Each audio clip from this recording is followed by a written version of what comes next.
avait choisi le thème de la spiritualité. Et donc, nous avons pour cela invité Christian Junot, Solène Thomas et Marc de la Ménardière. Donc, je vais vous présenter un à un, et puis ensuite, on démarre les questions, et on sait que le flow va faire que chacun va pouvoir rebondir sur les remarques des uns et des autres. Et puis, effectivement, comme le disait tout à l'heure Anne-Lise, les 3 derniers quarts d'heure seront consacrés aux questions-réponses. Donc, pour vous présenter en 1 minute, donc je prends mon anti-sèche quand même, Solène Thomas. Solène Thomas, tu es la fondatrice du mouvement Éclore que tu as créé en 2015. Tu l'as créé pour propager une culture humaniste dans le travail et la société. Et tu l'as fait avec le cœur et l'énergie d'une femme chasseuse de tête qui a été ébranlée après 10 jours de méditation. Aujourd'hui, tu fais du conseil en recrutement avec notamment les hauts potentiels et les cadres dirigeantes. Marc de la Ménardière, tu es un business développeur à New York, et en 2012, tu vas tout quitter pour parcourir le monde et revenir avec les ingrédients qui vont nourrir ton documentaire En quête de sens. Pour manifester, ancrer dans la matière ce que tu as découvert, tu crées le lieu Cambrousse où permaculture humaine et potagère se rejoignent. Cet espace est dédié à la transition qui se vit aujourd'hui au travers des événements et autres stages qui s'y déroulent autour du vivant. Christian, tu es en francophonie le référent de la relation à l'argent, que nous soyons ou pas dans l'aisance financière. Ton mantra est, pourrait-on dire, ami avec l'argent. Ce dernier étant au service de nos projets de vie, notamment dans nos vies d'entrepreneurs. Tu consacres une belle partie à cette sphère de vie dans ton livre sorti il y a quelques semaines maintenant déjà.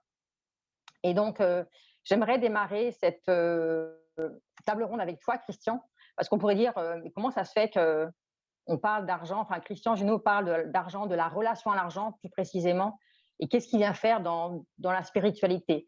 Donc, j'ai envie de te poser la question, Christian, en quoi ta réalisation maintenant, parce que ton activité est innovante, et en quoi elle s'inscrit complètement dans le thème d'aujourd'hui qui est la spiritualité. Déjà, bonjour tout le monde, ravi d'être avec vous. Bravo aussi aux organisatrices, à ceux qui sont autour pour organiser ça, et ravi d'être avec Solène, dont j'ai adoré le TEDx que j'ai regardé l'autre jour. Et Marc, son film aussi avait été très inspirant à l'époque en tout cas. Donc merci à tous les deux pour cela.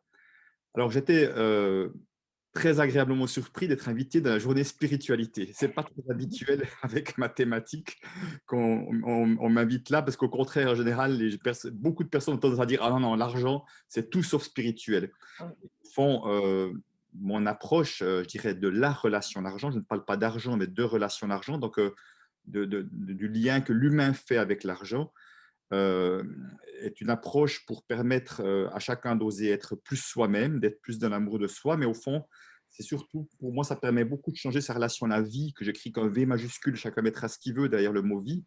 Au fond, derrière tout ça, ce qui me tient le plus à cœur, c'est comment est-ce que chacun peut contribuer au mieux avec la pépite qu'il a au fond de soi, qui peut contribuer au mieux à cette société, à un changement.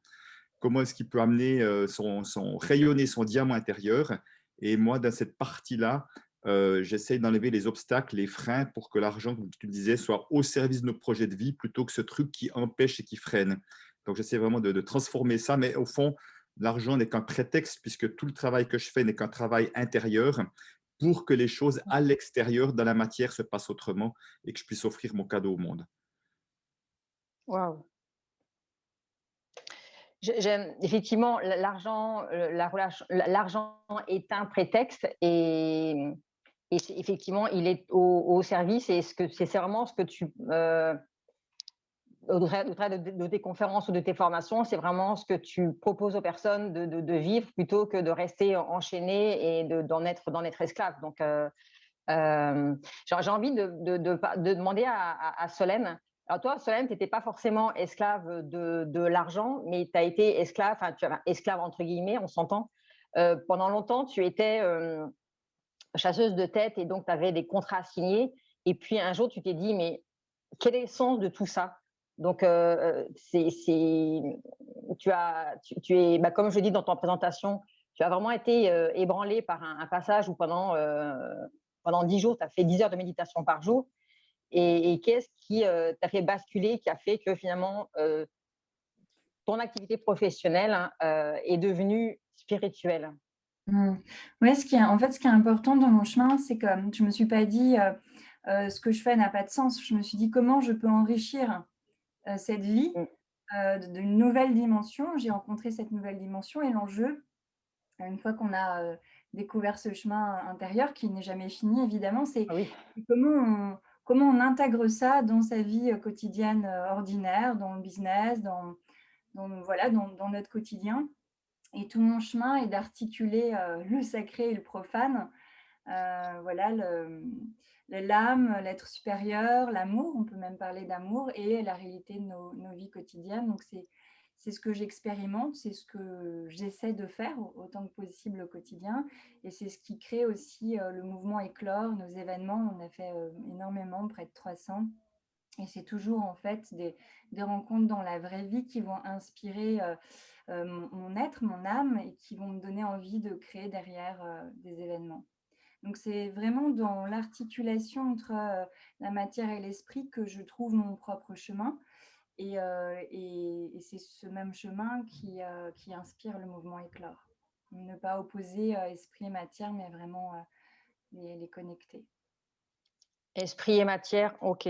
C'est bah, c'est une belle transition pour parler de Marc, parce que dans ce que j'ai vu de ton parcours, Marc, c'est aussi à travers ce voyage que tu as pu faire, tout ce que tu as découvert et tu as ensuite voulu le manifester à travers Cambrousse.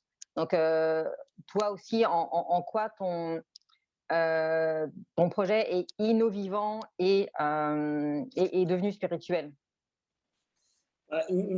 Moi, le point de départ, justement, c'est cette idée quand on a commencé le documentaire En quête de sens, donc de quitter un peu New York pour se poser des questions de, en gros, le monde part un peu en vrille et par où on commence. Et un des intervenants qui nous a le plus marqué et qui était en Inde, qui s'appelle Satish Kumar, lui, c'était justement, pour revenir à ce que dit Solène, sur la séparation de l'homme et de la nature et du coup de l'esprit et de la matière. Donc, c'est tout ce dualisme cartésien, alors que nous, on partait justement chercher des alternatives. On était chez eux parce que c'était une ferme qui créait des alternatives. Ils nous ont justement dit, les alternatives, ça ne sera pas la solution. Et c'est vraiment la vision du monde qui a créé justement tous ces dégâts écologiques. Et cette séparation qui a créé en fait ces inégalités, cette destruction, cette aliénation qui vient. Donc, c'est vraiment le point de départ. Et une des conclusions du film, c'était justement de ne pas chercher de travail, mais plutôt d'inventer un mode de vie. Ça veut dire se réapproprier son mode de vie, c'est-à-dire autour de quoi je suis entouré en termes de beauté, en termes de personnes, comment est-ce que je reprends la main sur comment je me chauffe, sur ce que je mange. Et en fait, c'était un peu, voilà, comment est-ce qu'on inventait un mode de vie pour justement pas être obligé de travailler pour quelqu'un d'autre qui forcément n'a pas de sens et que conditionné par un salaire, mais de se dire est-ce qu'on ne peut pas créer un mode de vie et donc dans ce cas-là, essayer de vivre un peu plus son rêve et donc essayer voilà, de s'affranchir justement de cette peur de ne pas rentrer dans un moule, mais de créer en fait autre chose. Et donc l'idée de créer un lieu qu'on a appelé la Cambrousse, c'était justement ça, de se dire est-ce que nous déjà on a envie de vivre autrement et on a envie que d'autres puissent vivre autrement et expérimenter d'autres modes de vie, parce que quand on déconditionne un peu un certain nombre de choses, on se rend compte qu'il y a plein d'outils qui existent aujourd'hui dans les différentes traditions de sens et de sagesse qui permettent justement de connecter cette intériorité. Et c'est là où on voit justement ses peurs, ses limites, ses freins. Et on peut aussi retoucher justement cet élan de vie. Et une fois qu'on touche ça, j'ai l'impression que là, on peut se mettre un peu en route et on peut aller vers des projets innovants. Donc, le nôtre, il l'est dans le sens où il y a une dimension agricole, on prend soin de la terre, et puis du lieu en général. Je pense que pour moi, un lieu, c'est un organisme vivant. Et donc, comment ça, on le fait aussi toucher les autres pour que leur projet soit aussi innovant et que ça ne parte pas juste de la tête de il faut changer, il faut faire quelque chose pour la planète, parce que sinon on va tous mourir. On part un peu de la peur, on ne part pas forcément du bon espace, versus je me sens en lien avec le tout, je suis en lien avec mes émotions, je suis en lien avec ma raison d'être, et de là, qu'est-ce que j'ai envie d'offrir au monde.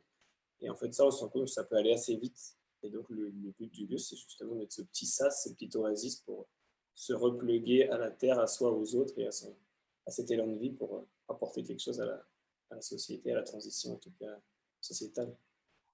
Mm.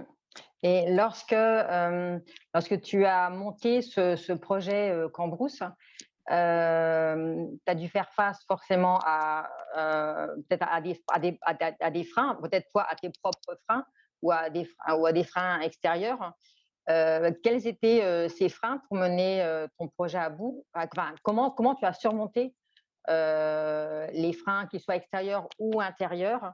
Parce que tout à l'heure, tu disais, on entend, euh, tu as parcouru le monde et tu as vraiment entendu des sagesses qui parlaient peut-être de bon sens. Comment toi, tu as pu surmonter ce qui a pu empêcher l'éclosion de ton projet? Et pour les personnes entrepreneurs qui nous écoutent, comment tu as surmonté ça? Enfin, qu'est-ce que c'était comme difficulté et comment tu l'as surmonté?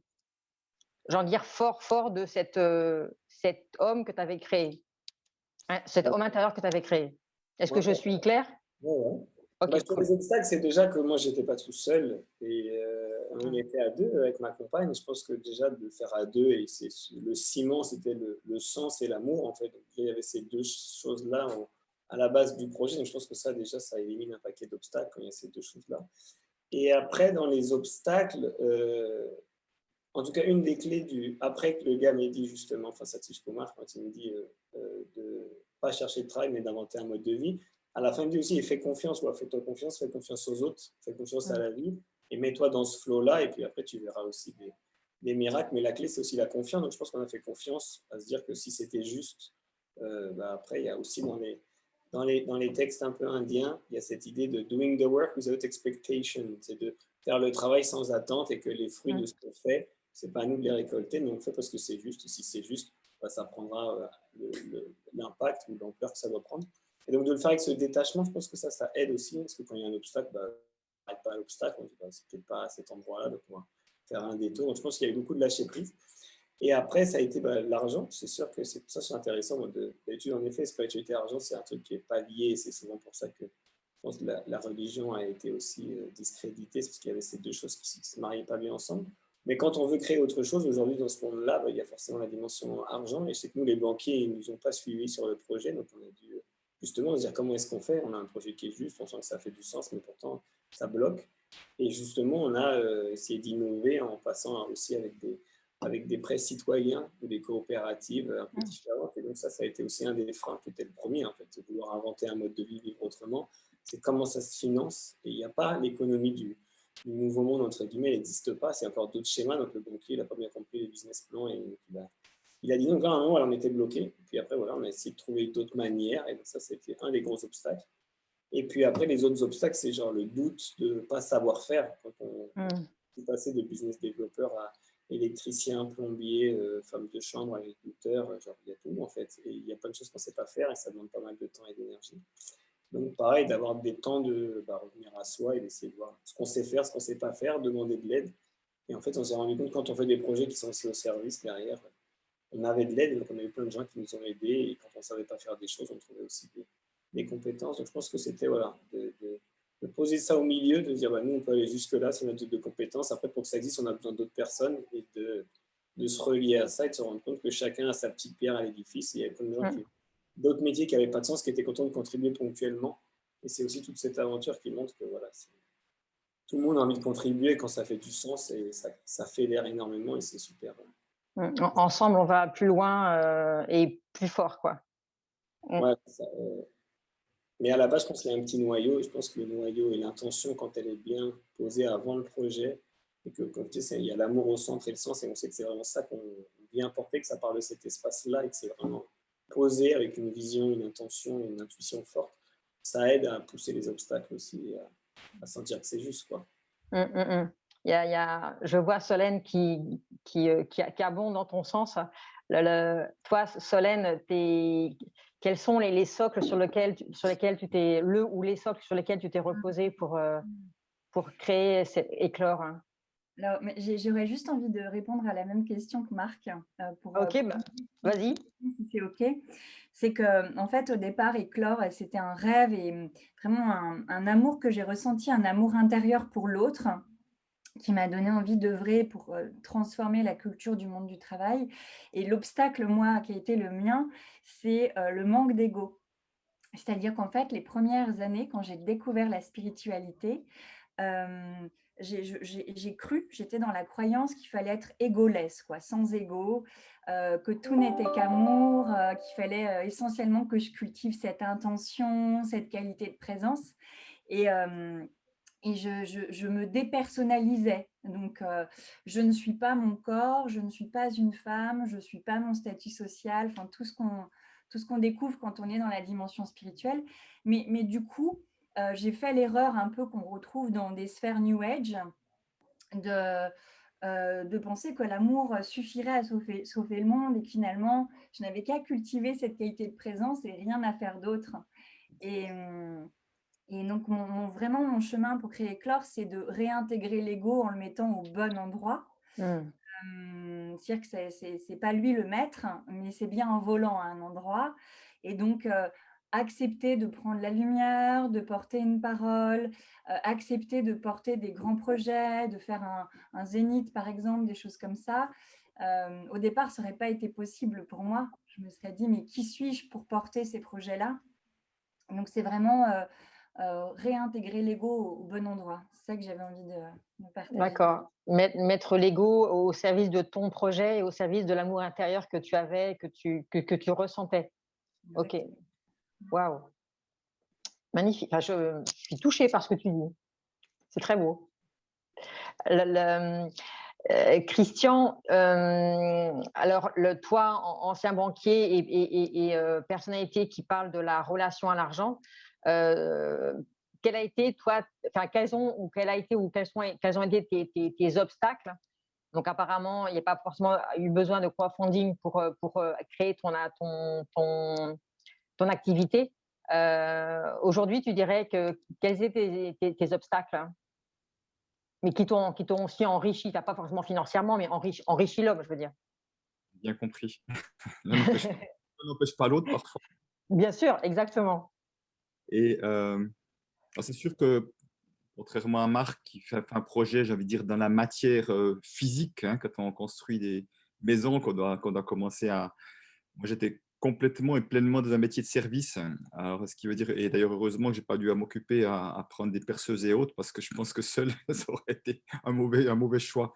Donc, au fond, de plus en plus, moi, ce que je vois la vie comme un jeu de découverte, un jeu de pistes. C'est-à-dire que les difficultés que je rencontre, chaque fois, je me dis, OK, en quoi elles font miroir de mon état intérieur du moment, en quoi elles font miroir de mes propres blocages, en quoi elles font miroir des parties de moi que je rejette et que la vie vient me proposer à travers attirer des situations. Je prends un exemple, si j'attire des personnes que je perçois, parce que c'est jamais la réalité, que je perçois comme manipulateur, OK, est-ce que j'aurais pas allé voir le manipulateur en moi? Donc, au fond, chaque fois quelque chose qui n'allait pas, semble que c'est pas aussi fluide que je l'aimerais, j'étais en train de me dire, OK, quelle est ma part de responsabilité là-dedans? Qu'est-ce que j'ai à changer, à mettre en place et en quoi la vie est en train de m'enseigner quelque chose à travers cette difficulté? Donc, au fond, mes obstacles ont été, je peux dire que intérieurs, personnellement. Et c'était quoi? C'était avant tout des croyances limitantes. Et je ne fais encore et encore que en découvrir de nouvelles et m'en libérer. Ce que j'appelle des plafonds de verre également. Des plafonds de verre, je les vois à différents niveaux. Ça peut être en termes de, je mets des guillemets sur le mot réussite et succès, hein, qui veut tout rien dire, mais en tout cas d'offrir le meilleur de moi sans limite, et qui peut aussi parfois se manifester aussi d'un point de vue financier aussi, ces plafonds de verre. Donc encore une fois, c'est plutôt là que ça se passe. Et puis, à un moment donné où Marc en a parlé aussi, il y a un moment donné où on doit passer à un autre échelon, c'est-à-dire que je peux commencer seul à un moment, puis à un moment donné, seul, c'est plus possible. Ou alors, je choisis de rester dans quelque chose de petit. Et quand je dis petit, ce n'est pas péjoratif, mais au fond, ça sous-entendait qu'une partie de ce que j'avais à offrir, je n'allais pas l'offrir parce que j'allais me perdre dans des tâches dans lesquelles je ne suis pas à l'aise, je perds trop d'énergie, trop de temps, et qu'il y en a d'autres qui aiment faire ça, il y en a d'autres qui font ça bien mieux que moi. Et donc, je dirais peut-être, pour terminer peut-être ta question, ce qui aujourd'hui est vraiment différent, et j'ai beaucoup aimé que Marc parlait de lâcher prise tout à l'heure. Moi, c'est vraiment cette notion de s'incliner devant la vie. s'incliner devant la vie, dans le sens qu'il y a quelque chose évidemment de plus grand que nous, en tout cas c'est bien évidemment ma croyance du moment, et qu'au fond moi-même, avec mon mental ou mon ego quand même limité, je ne sais pas tout, je ne connais pas tout, donc voilà, donc juste faire confiance que quand ça ne marche pas aussi, c'est peut-être quelque chose de mieux qui m'attend. Donc, de faire de mon mieux sans attente, c'est vraiment ça, et de lâcher et puis de me laisser surprendre par la vie. En tout cas, et se laisser surprendre, je trouve c'est important parce qu'aujourd'hui, si je suis vraiment honnête, il y a 11 ans que je suis indépendant, j'aurais signé pour le quart de ce que je vis aujourd'hui à l'époque. Donc, de ne pas avoir donné de limite à ce que je voulais faire et encore une fois, de me laisser surprendre là encore maintenant, là où j'en suis, je trouve que c'est ça qui permet de vivre des choses qui sont très joyeuses. Se laisser surprendre. Ce matin, on avait comme conférencier Paul Pironnet et qui parle aussi de confiance en la vie et donc forcément aussi de spiritualité, de lâcher prise. Il a dit une chose que j'ai beaucoup aimée, c'est que tout à l'heure, quand tu évoquais la réussite, Christian, il disait on pourrait croire que des personnes réussissent et puis elles vont arriver à un but et après, elles ont atteint leur but et après, il n'y a plus rien derrière. Et finalement, lorsque on décide de contribuer, peut-être à la limite d'offrir nos projets, notre activité, là, il y a une espèce de contribution. On est comme dépassé par notre projet. Et là, il n'y a pas il y a pas de limite, quoi. On est complètement illimité et on permet aussi à d'autres d'être complètement illimités. Ça. Comment ça résonne pour vous? J'aimerais peut-être juste ajouter une chose pour terminer, parce que je me rends compte que dans ce qu'il a dit, ça paraît important. Un obstacle que je peux voir et qui est, je trouve, subtil, aussi en lien avec ce qui a été dit avant, c'est qu'effectivement, le mot contribuer, c'est le mot qui me parle le plus fort pour moi aujourd'hui. Et en même temps, en contribuant, en offrant ce que j'offre, je reçois beaucoup de reconnaissance. Donc, l'ego, le mental, l'enfant blessé est très flatté par tout ça, il adore ça aussi. Et si tu veux, je trouve qu'il y a une limite, une zone qui est assez sensible entre jusqu'où je fais ça pour les autres de manière vraiment détachée et jusqu'où je fais ça pour moi. Ça me fait du bien, tout ce qu'il y a en retour, tu vois. Et bien évidemment que je peux être plus content et joyeux quand je vois que ça contribue à quelque chose. Mais il y a ce côté, je trouve, assez limite de quel endroit ça part au moment où je fais ça. Et d'être dans une forme de vigilance sans que ça soit lourd, si on veut. Solène, toi qui disais au début, je n'avais pas d'ego et je me suis rendu compte que je devais le mettre à la bonne place. Comment ça résonne pour toi? Ouais, je trouve qu'en fait, il est important de percevoir le double mouvement, à la fois ce que partage Christian sur l'importance de travailler sur soi profondément pour faire partir les projets du bon niveau logique, donc d'un être au service du vivant, que ça parte pas de l'ego, mais vraiment de notre être souverain, je ne sais pas comment on va l'appeler, cet être subtil connecté au vivant. Et après, il y a un peu comme dans la théorie U, et après, on remonte à la surface dans notre être qui existe, qui a donc une identité sociale, qui a un ego qui pilote aussi, pour qu'à partir de cette source, on revienne dans notre être social et qu'on puisse accepter de prendre la lumière, d'avoir une identité aussi qui évolue avec le projet. Et ce n'est pas un mal en soi, ça fait partie du projet. Là-dessus, j'aimerais partager ce qu'on a vécu dans Éclore, puisque Éclore, c'est vraiment né de visions intérieures que j'avais. Et en fait, au bout de quelques années, on a une équipe cœur, on est une petite vingtaine, et on a senti qu'on avait suffisamment cultivé nos relations entre nous, que le projet était en train de devenir adulte. Et donc, ce qu'on a fait cette dernière année de Covid et de jachère, c'est qu'on a appris à non plus mettre Solène au centre du projet, qui avait des visions, qui les partageait lors de méditation à l'équipe cœur, et après, on se mettait en mouvement.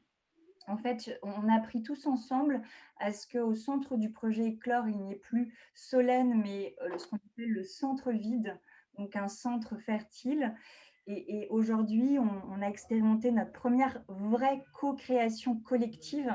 Et ça, c'est rare. Enfin, pour moi, c'est la première fois où on s'est mis ensemble, on a fait émerger une vision qui transcendait la somme des membres du groupe qui transcendait Solène et nous tous.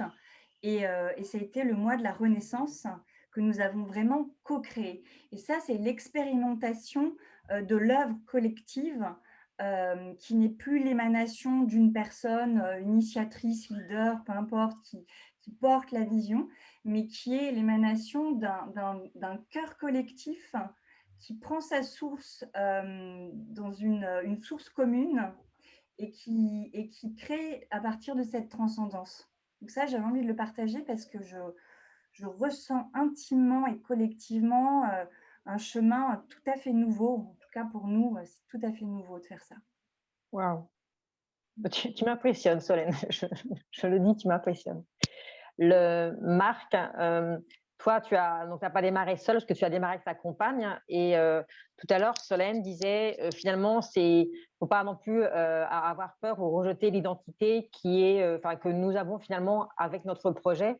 Et donc, toi, quelles sont peut-être les répercussions qu'il y a pu y avoir à partir de Cambrousse dans ta vie? Je pense que là, au cœur de tout ça, c'est sûr que c'est la notion de l'ego. Et tant qu'on ne la définit pas bien, c'est compliqué. Je pense que tout le monde ne met pas les mêmes choses derrière. Moi, quand je discutais avec un moine bouddhiste, il me disait la question, c'est pas est-ce que l'ego récupère la prise de conscience ou le projet, mais c'est quand. Donc, c'est inévitable. Donc, en effet, de comprendre certains mécanismes qui vont un peu après se porter préjudice à la finalité des choses. Je pense que c'est vraiment un vrai enjeu et un point de vigilance à avoir un peu tout le temps. Moi, par rapport à tout ça, j'ai l'impression qu'en tout cas, avec En quête de sens, pareil, moi, au départ, je n'avais pas du tout envie de me mettre en avant. C'était plus faire marcher l'histoire. Donc, c'était raconter un récit, mais s'il n'était pas incarné, on sentait que pour parler justement de transition intérieure et de déconditionnement, ça serait un peu hors sol. Ça s'est un peu mis en avant. Et après, moi, c'est justement à l'inverse, le fait de ne plus travailler sur justement ces dimensions-là. Moi, j'avais envie d'exister. Réseau, socialement, je me suis suicidé il y a quelques temps. Et alors, j'existe pas trop. Et des fois, justement, je me dis à quel moment, justement, pour porter le projet, il faut revenir un peu plus, ou ces prises de conscience-là, ou à quel moment, en fait, c'est pas les gens qui doivent venir viennent. J'étais dans ce dilemme-là, justement, de ne pas chercher à exister trop, parce que le temps, ces idées-là, elles sont portées peut-être par d'autres, et je préférais faire plutôt que de parler de ces sujets-là. Et donc, je pense que depuis 4 ans et demi, il y a eu beaucoup dans le faire, et que peut-être, justement, c'est la période où maintenant qu'on a assez fait et on a vu justement les limites de certaines choses et ce qui fonctionne bien, peut-être justement de réexister un peu plus. Et ça demande un effort énorme, parce que quand je vois justement tout ce qui est réseaux sociaux qui sont vraiment genre l'application de l'ego et de la mise en scène et de toutes ces choses-là que nous on essaie ici en tout cas de faire tomber, c'est toujours la question, est-ce qu'il faut revenir dans la prison pour sortir les gens de leurs cellules ou pas, et je n'ai pas encore tranché par rapport à ça. Des fois, on crée un petit endroit, on se dit bon, on est bien à cet endroit, les gens qui viennent, ils viennent, et tant mieux, sans chercher justement à mettre en avant et à se dire il faut un maximum d'impact, il faut le plus de trucs possible. Parce que là aussi, souvent, des fois, c'est un peu l'ego. Donc, c'est tout ce dilemme-là, en tout cas, qui clignote. Et je n'ai pas encore tranché. Là, en plus, je suis un dette papa. Là. C'est ma première fête des pères, attention. Bonne fête des pères. Et là, tu vois que ça rajoute un truc. Mais en fait, pareil, la parentalité, ça amène encore un autre questionnement sur toutes ces questions-là, de où est-ce qu'on met son énergie. Est-ce que c'est justement dans des projets à l'extérieur ou prendre soin justement du foyer. Donc voilà, moi je suis encore au milieu de ça et de voir justement comment le temps, qui est la ressource, je pense, la plus précieuse aujourd'hui, de voir ce qu'on en fait et en fait où est-ce qu'il est le mieux investi. Et ça, c'est plein de paramètres qui sont aussi mouvants. Beaucoup des intervenants ou même dans les conférenciers pendant le sommet ont voulu aussi remettre sans l'ego, mais ont voulu remettre la personne au cœur d'elle-même. C'est franchement important de se retrouver soi pour ensuite mieux contribuer. C'est le mot que tu apprécies beaucoup, Christian. Solène, Christian, est-ce que vous voudriez rajouter quelque chose par rapport à ça?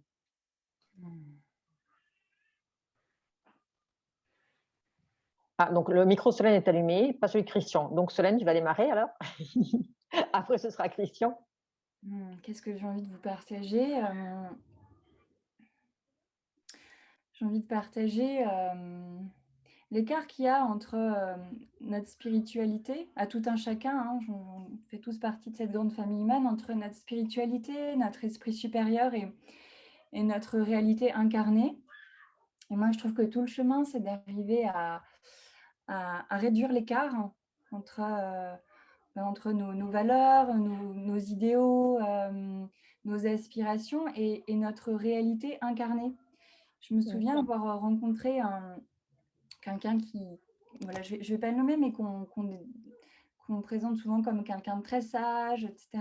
Et on faisait une conférence ensemble et pendant l'entracte, je le voyais mal parler à des assistantes de prod.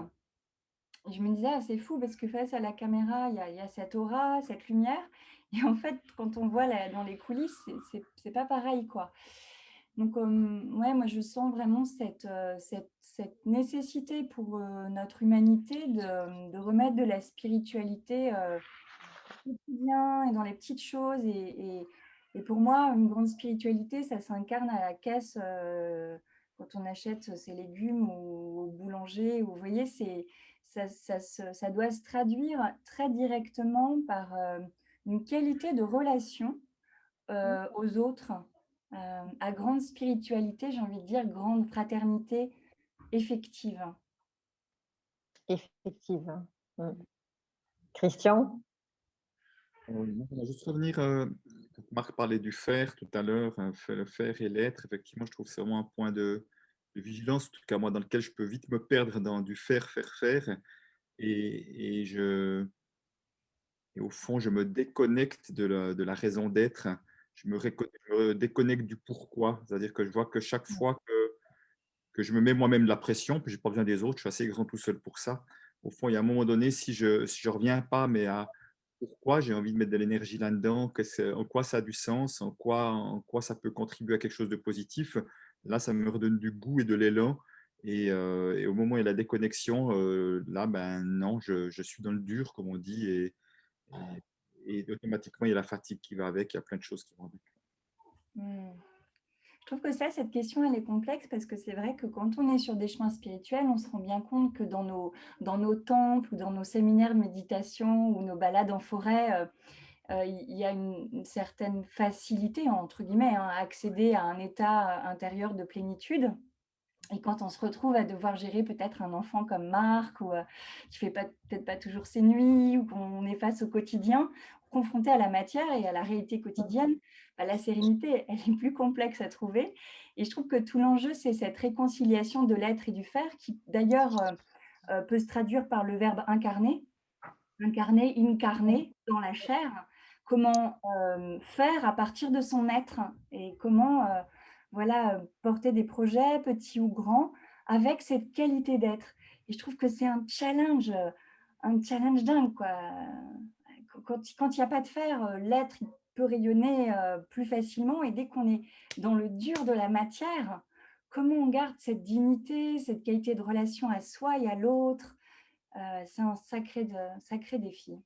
Ouais, c'est tout l'enjeu de l'humain qui est autant lumière que matière et qui a besoin de se rattacher à la lumière, qui a besoin d'être dans la matière et qui a aussi besoin pour se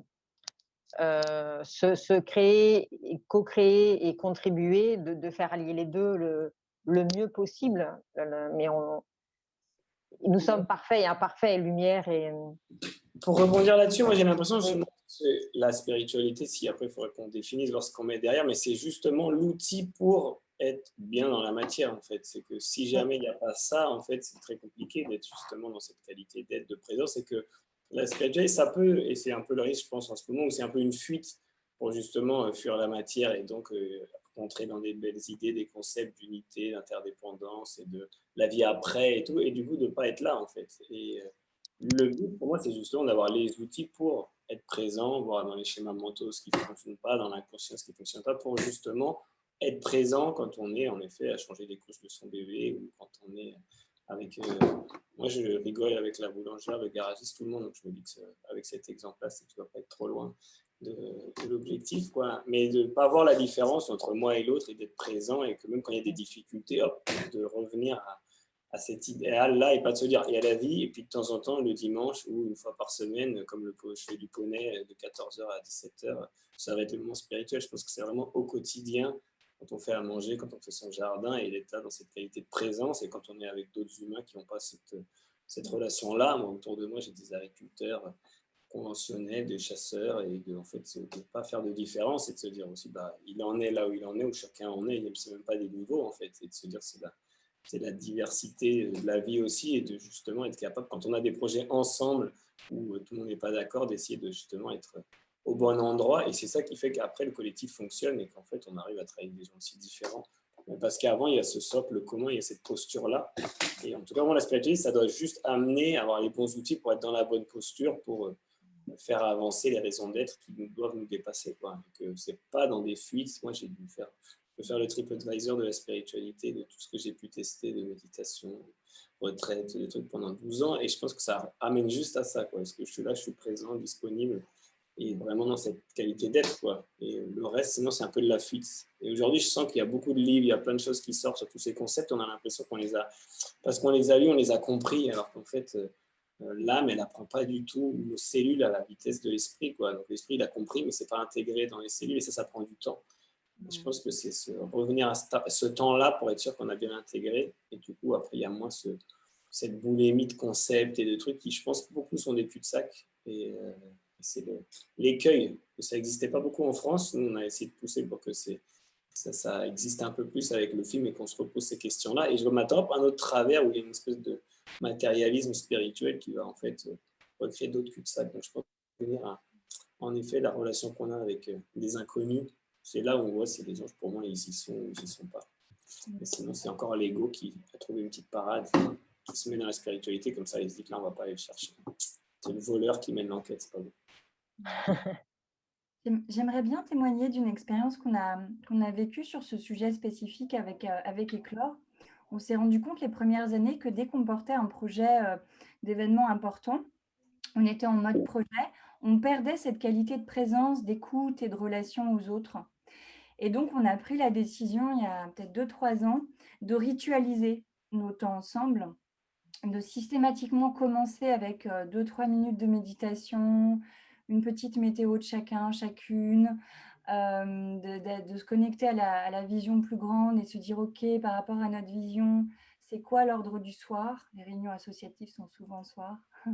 C'est quoi l'ordre du soir? Et donc, OK, c'est ça, on est tous d'accord? Oui, on est tous d'accord, OK. Chacune prend la parole là-dessus. Et en fait, vraiment de partir d'une qualité de présence, de résonance, et à partir de là, faire. Donc apprendre à faire de manière délibérée à partir d'un cœur collectif qu'on va contacter. Et à 2-3 fois, on a dérogé à la règle. On s'est dit, bon allez, il fait chaud, on va boire une bière. Et en fait, il n'y avait pas du tout la même qualité de relation, la même qualité de production. Donc aujourd'hui, c'est vraiment devenu des rituels. On fait même tous les matins, 8h, 8h30, on fait des rituels, méditation, temps de partage. On fait vraiment, ça accompagne tout ce qu'on est et tout ce qu'on fait ensemble. Et je trouve que c'est une manière de cultiver la spiritualité dans la relation aux autres et pas juste dans notre verticalité, nous et la nature, ou nous et l'esprit supérieur, mais vraiment comment dans notre relation aux uns aux autres, on arrive à maintenir cette qualité vraiment de présence, d'écoute, voilà. Une spiritualité qui se traduit et qui se cultive dans les relations. Christian, une spiritualité qui se cultive dans la relation. Qu'est-ce que tu en penses? Je crois qu'on a déjà passablement répondu, c'est qu'elle se cultive partout, et évidemment dans la relation aussi. Après, comme certains l'ont dit, c'est plus facile d'être connecté en étant seul dans la forêt au bord d'une petite cascade que dans une situation familiale ou d'autres. On le voit actuellement très bien à travers ce qui se passe actuellement. On n'est pas du tout d'accord avec les prises de position d'autres personnes. Comment est-ce qu'on peut, comment est-ce qu'on peut rester zen, serein et accueillir la différence et puis sans déroger à son point de vue. Enfin, pour moi, en tout cas, c'est une période avec des sacrés défis à ce niveau-là, où là, je me retrouve parfois dans des comportements de lequel je ne suis pas très fier, mais c'est moi aussi dans ces moments-là. Ok. Je voudrais juste voir, parce que le temps passe vite, j'aimerais juste voir si, Anne-Lise, est-ce qu'il reste encore Est-ce qu'on a encore du temps pour la table ronde ou est-ce qu'on passe aux questions? Alors, de toute façon, on a encore du temps. Par contre, il y a des questions. Donc, ce que je vous propose, c'est qu'on puisse les mettre à la table. Ok. Me revoilà. Donc, hop, Des j'en prends enseignements un. très riches et une intervention de qualité. J'aime beaucoup. Philippe qui nous Bon. dit on dit que le fruit mûrit assurément des causes et des conditions. Qu'en pensez-vous? Qui va prendre la parole là-dessus? Je pense que si on parle de fruits, il y a une éclosion quelque part. La parole. Mais pas tout, juste un petit morceau. Moi, j'ai fait une très grosse erreur là-dessus. J'étais persuadée pendant des années, dans mes années un peu New Age, qu'en donnant de l'attention, de l'amour, en créant les conditions, l'autre allait forcément éclore. Mais j'y ai cru de manière jusqu'au boutiste, à faire des expérimentations où j'ai tout donné avec beaucoup d'amour. Je créais des cercles de méditation dans le salon pour que l'autre bénéficie des ondes. J'étais dans un accueil vraiment très grand.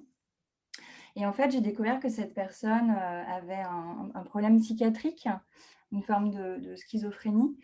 Et donc, du coup, ça m'a permis de conscientiser que les conditions étaient souvent nécessaires et pas toujours suffisantes. Donc, prendre en compte que l'autre a son propre système intérieur qui n'est pas le nôtre, qui peut avoir besoin d'autres conditions. Et même dans certains cas, ce qui fait grandir l'autre, c'est des conditions qui peuvent être difficiles parce que c'est ce dont l'autre a besoin là sur son chemin. Donc, ouais, voilà, ce que j'ai envie de partager là, c'est toute la complexité de l'élévation de l'humain. En théorie, l'amour et le regard bienfaisant, c'est déterminant et en même temps, c'est pas suffisant. C'est pas toujours suffisant. C'est quelquefois infécond même. Moi, perso, je pense qu'il y a besoin de coups de pied au cul sur la spiritualité. J'étais en train d'écrire, je ne sais pas si ça sera un spectacle ou pas, ou un titre d'un livre, c'était pas d'éveil pour les branleurs, mais c'était dans le sens où on adore cette voix et on s'imagine des trucs, un peu comme tu disais, ça un peu New Age. Et moi, ceux qui m'ont fait progresser, c'est quand j'ai vraiment pris des gros coups de pied au cul et de gens qui étaient des entrepreneurs, qui avaient cette dimension intérieure et qui voyaient aussi plein de limites. Et je pense que de toujours aller dans le sens du poil, c'est pas bon. Je pense qu'à un moment, il faut arrêter la complaisance envers soi-même et que c'est bien qu'on avance aussi. C'est con, l'humain, il apprend par la sagesse et la douleur. Ouais. Mais quand même, la douleur et le petit coup de pression et de se mettre en face de ce qui ne va pas et pas que le joli, le bon, dans le sens du poids, je pense que ça joue. Et après, sur les causes, je pense que le terrain, c'est important, en effet, pour moi, faire un peu d'agriculture. Je me rends compte qu'il y a des fois, on a envie que ça pousse plus vite. J'ai envie de tirer sur les pieds de tomates, là, pour qu'ils arrivent un peu plus tôt. J'ai des sessions qui arrivent, c'est pas prêt. Puis il y en a qui arrivent, il y en a qui n'arrivent pas. Et je pense que les humains, c'est pareil. On ne grandit pas tous au même moment. Ce qui nous a soignés soigne pas forcément l'autre. Il y a un rythme qui est propre à là où on en est. Et souvent, on a un peu tendance, parce que nous, ce qui nous a fait du bien, on veut absolument le partager à l'autre, alors que ce n'est pas l'heure, ce n'est pas le moment et que ce n'est pas forcément adéquat. Donc je pense qu'en effet, ça ne suffit pas de créer les conditions. Il y a un timing qui est propre à chacun et que c'est important aussi de le respecter, ça c'est sûr. Moi qui aime beaucoup de mon jardin potager aussi, je vois effectivement je peux faire ma part, mais il y a une part qui m'échappe.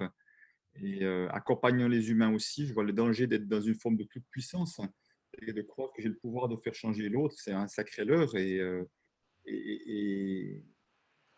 en accompagnant même on accompagne beaucoup d'accompagnants en leur disant mais chaque fois que vous voulez voir du résultat pour vous rassurer, vous êtes en train d'utiliser le client pour vous montrer que vous êtes bon. Et je le connais ce truc-là, je peux en parler. Donc, c'est comment, encore une fois, je peux accueillir l'autre là où il en est. Et pas de toute puissance, ma foi, chacun, comme disait Solène, chacun a son chemin à vivre. Je ne connais pas le chemin des autres. Je peux tout au plus, je suis la bonne personne au bon carrefour. C'est tant mieux pour tout le monde. Et puis, si ce n'est pas moi, c'est pas plus grave que ça, tout est bien. Vous parliez de potager, il y a Philippe qui nomme ce midi, j'ai mangé des épinards de notre jardin et des patates nouvelles. Quel bonheur, nos abeilles pendant ce temps-là butinent. Et bien sûr, tout ça en conscience. Est-ce que c'est cela la spiritualité? De manger des épinards. Et des patates nouvelles. En conscience. Moi, je pense que la nature, c'est un des aspects. Je pense que justement, quand on veut sortir de tout ce qui est dogme, je pense que la nature, elle ramène vraiment à l'essentiel, à la présence, au mystère, de se dire que tout ça, ça existait avant nous, ça existera après nous et qu'on est juste de passage par rapport à ça et qu'on a la chance de justement venir goûter en fait sur cette planète à tout ce, tout ce que nos sens nous donnent accès. Nous, dans le film En quête de sens, on s'est aussi dit que c'est nos sens qui nous donnent accès au réel, à la beauté, et que derrière, c'est aussi la direction, le sens et la signification. Donc, je pense qu'en effet, de pouvoir co-créer avec la nature et de se rendre compte que quand ça n'a pas été forcément trafiqué, que c'est juste la main de l'homme qui a fait pousser quelque chose avec la terre, en collaboration avec la terre, la satisfaction, moi je le vois des gens, là hier, il y en a une qui a juste découvert un pied de pomme de terre. Et on devait enlever de la marrante, elle a tiré un peu fort, c'était une patate, elle s'est trompée. Mais juste d'avoir découvert qu'il y avait une patate et que la patate avait des feuilles et qu'il y avait tout ça, ça a été genre un breakthrough, quoi. C'était une révélation. Et je pense que ouais, pour commencer à s'émerveiller, de remettre les mains dans la nature, de comprendre comment la nature fonctionne et tous ces cycles que la permaculture permet aussi de comprendre, ça nous remet dans une histoire beaucoup plus grande que nous et ça amène l'humilité en fait. Et je pense que ça, en effet, pour moi, c'est la voie première et la qualité première, je pense que doit amener une voie spirituelle, quoi, devenir humble par rapport à la beauté, à la magie, au mystère du vivant et que c'est jouissif comme ces épinards et ces patates nouvelles. Pour toi, Agnès. Par rapport aux épinards, donc Popeye devait être spirituel, si j'en déduis particulièrement. Moi, j'ai la chance C'était en boîte, hein, les épinards de Popeye. Hein. Ils venaient pas du jardin. Parce que je c'était des boîtes. J'ai la chance d'habiter au pied des montagnes et je dois dire pour ça que la nature m'aide beaucoup à me reconnecter. Dimanche passé, j'ai fait un tour juste extraordinaire dans la manière dont je l'ai vécu et dans la manière dont la faune est venue à moi, je ne peux pas dire autrement. Et au fond, d'être devant ces immenses montagnes qui sont là depuis des dizaines de milliers, des millions d'années, au fond, je ne sais pas vraiment, ça me met en lien avec à quel point je suis juste de passage. Et ce juste de passage, ça ne veut pas bien évidemment pas dire que ce n'est rien, mais au fond, c'est c'est très paradoxal.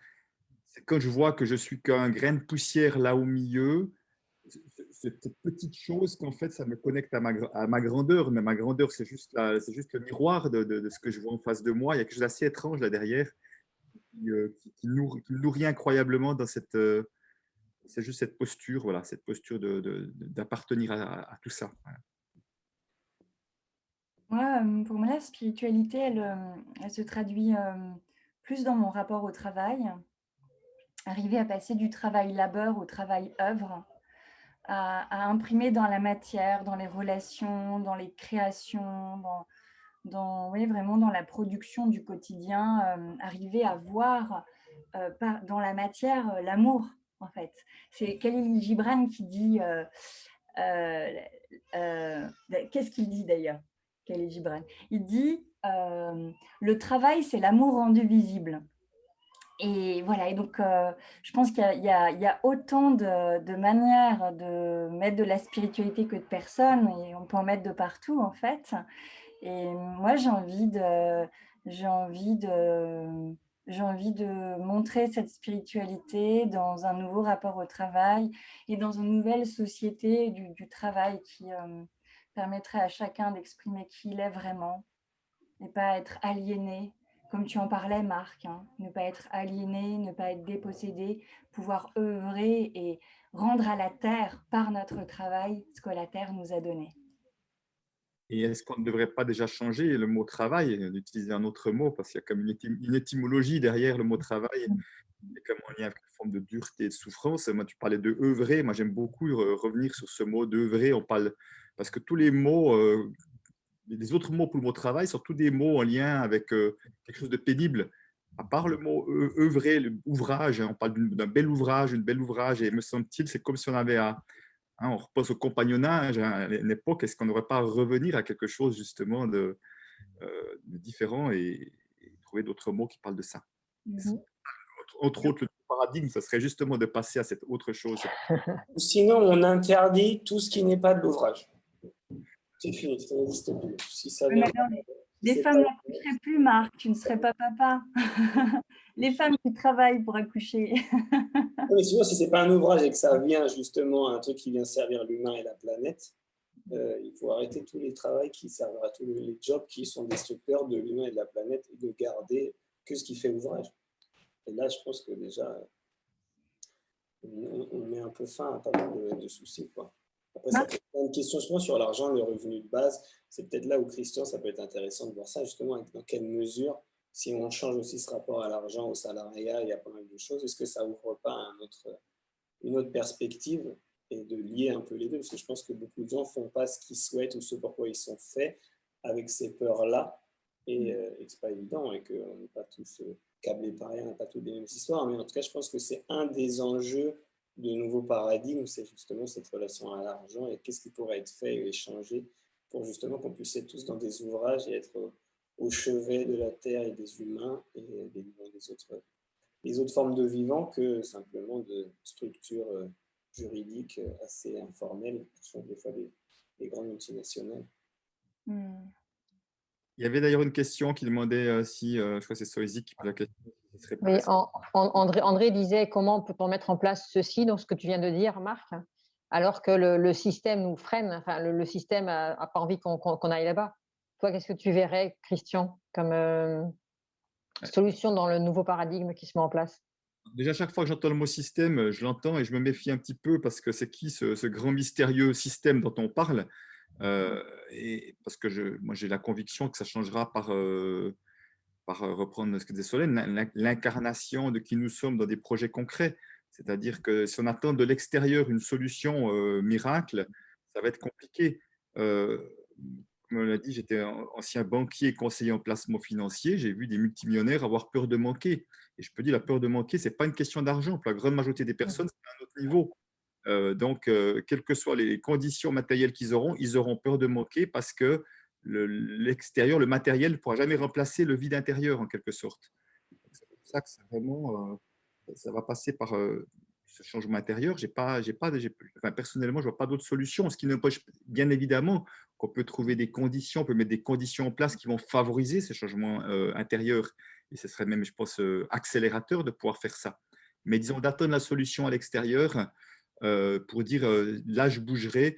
Ben, en général, non, c'est pas comme ça que ça fonctionne parce qu'on a tous, moi le premier, et encore trouvé de bonnes excuses parfois pour ne pas faire.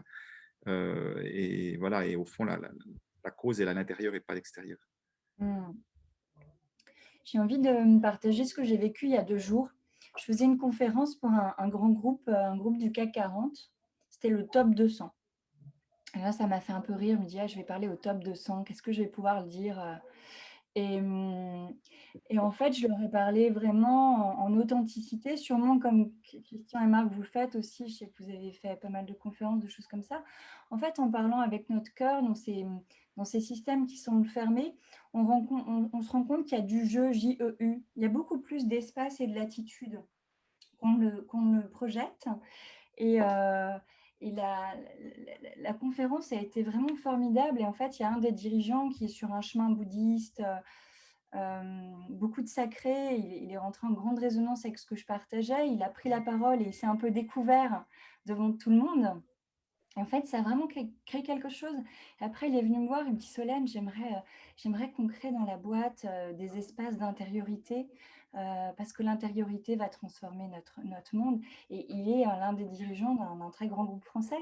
Et donc, je pense qu'il n'y a pas les méchants, les gentils. On fait tout système, tous ensemble. D'ailleurs, c'est vrai que Christian, dans tout ce que tu promeus dans la relation à l'argent, Marc aussi, tout ce que tu fais, on sent bien qu'il y a alchimisé ce qui semble opposé et qui ne l'est pas en fait. Ça se répond, ça fait système ensemble. Et donc, comment on prend pleinement conscience que le système, c'est nous et les autres ensemble, nous sommes co-responsables. Il n'y a pas un système extérieur qu'il faut combattre. Certainement, nous avons à agir à partir de là où nous nourrissons notre joie, là où nous avons une vocation. ça peut être au cœur même du système, ça peut être à l'extérieur, ça peut être entre les deux. Mais là où on exprime pleinement, on peut pleinement exprimer notre amour et notre joie. Et si on est toujours plus nombreux à faire ça, ben les choses vont se transformer assez naturellement, sans sang, sans peur, juste naturellement, ça va bouger. En tout cas, c'est ma conviction. Conviction. Ça vient de répondre un petit peu à la question de Lily qui disait quelle serait la bonne approche d'introduire le sujet de la spiritualité auprès des décideurs financiers ou politiques ancrés dans leurs croyances, doctrines, éducation intellectuelle. Parler avec le cœur, répondre avec le cœur, c'est un petit peu ce que tu disais. Question peut-être pour Christian. Un monde sans argent est-il possible et est-ce souhaitable? Alors, la réponse, je dirais, oui, bien évidemment, c'est possible. Le monde n'a pas besoin d'argent pour tourner, même si après, on a trouvé cette solution pour fluidifier les échanges, en tout cas commerciaux.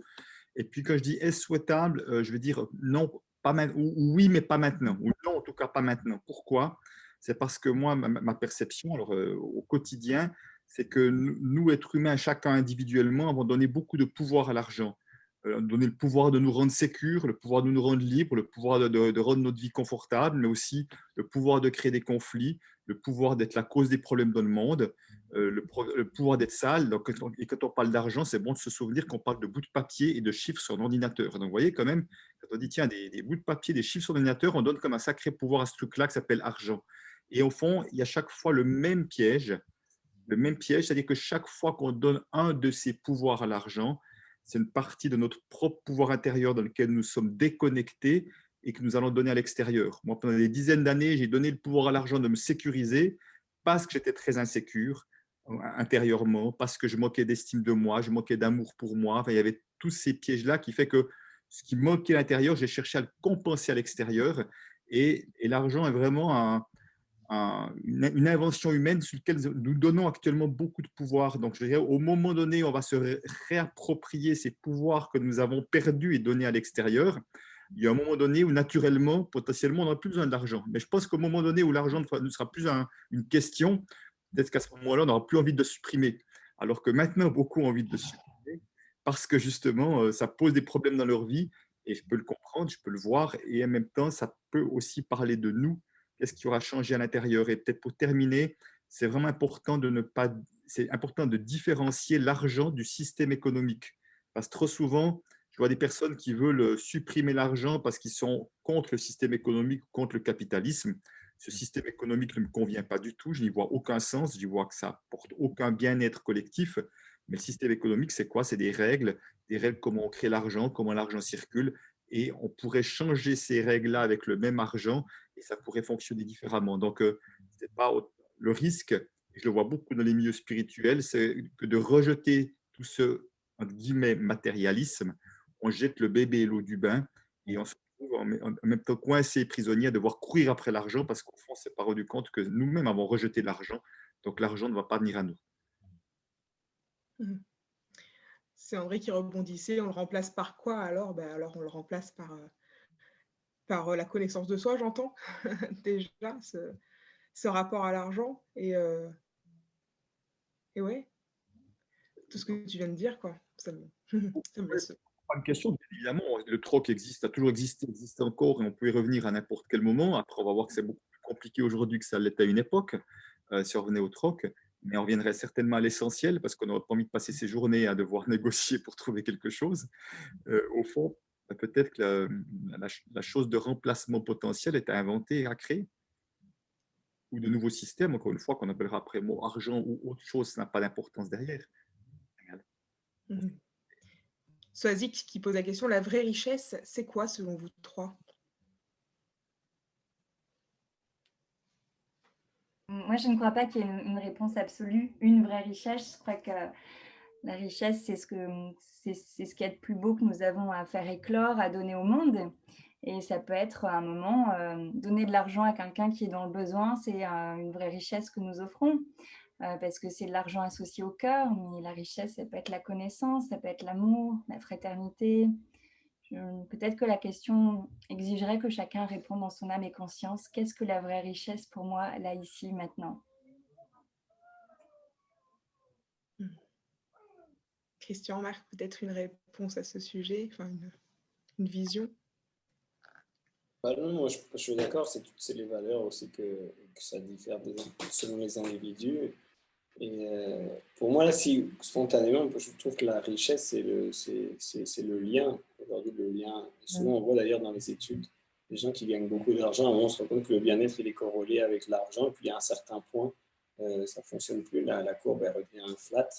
Et en fait, c'est là où justement les personnes qui arrivent à se sentir en tout cas heureuses et épanouies, c'est celles qui se sentent en lien avec une communauté, qui ont l'impression d'avoir un impact sur leur communauté et donc du coup voilà, d'être bien avec elles-mêmes, avoir une communauté, exister dans cette communauté. Après, je pense qu'il y a bien avec la nature. Et je pense qu'une fois qu'on a tout ça, on a moins besoin d'argent. En tout cas, moi, j'ai vu dans les voyages que j'ai faits, là où j'ai vraiment ressenti beaucoup de joie et des endroits assez extraordinaires, j'ai pu passer un peu de temps, il y avait en tout cas ces aspects-là, quoi. Un vrai sens de la communauté et une abondance partagée qui prenait plein de formes, de rire, de joie, de partage, de sens.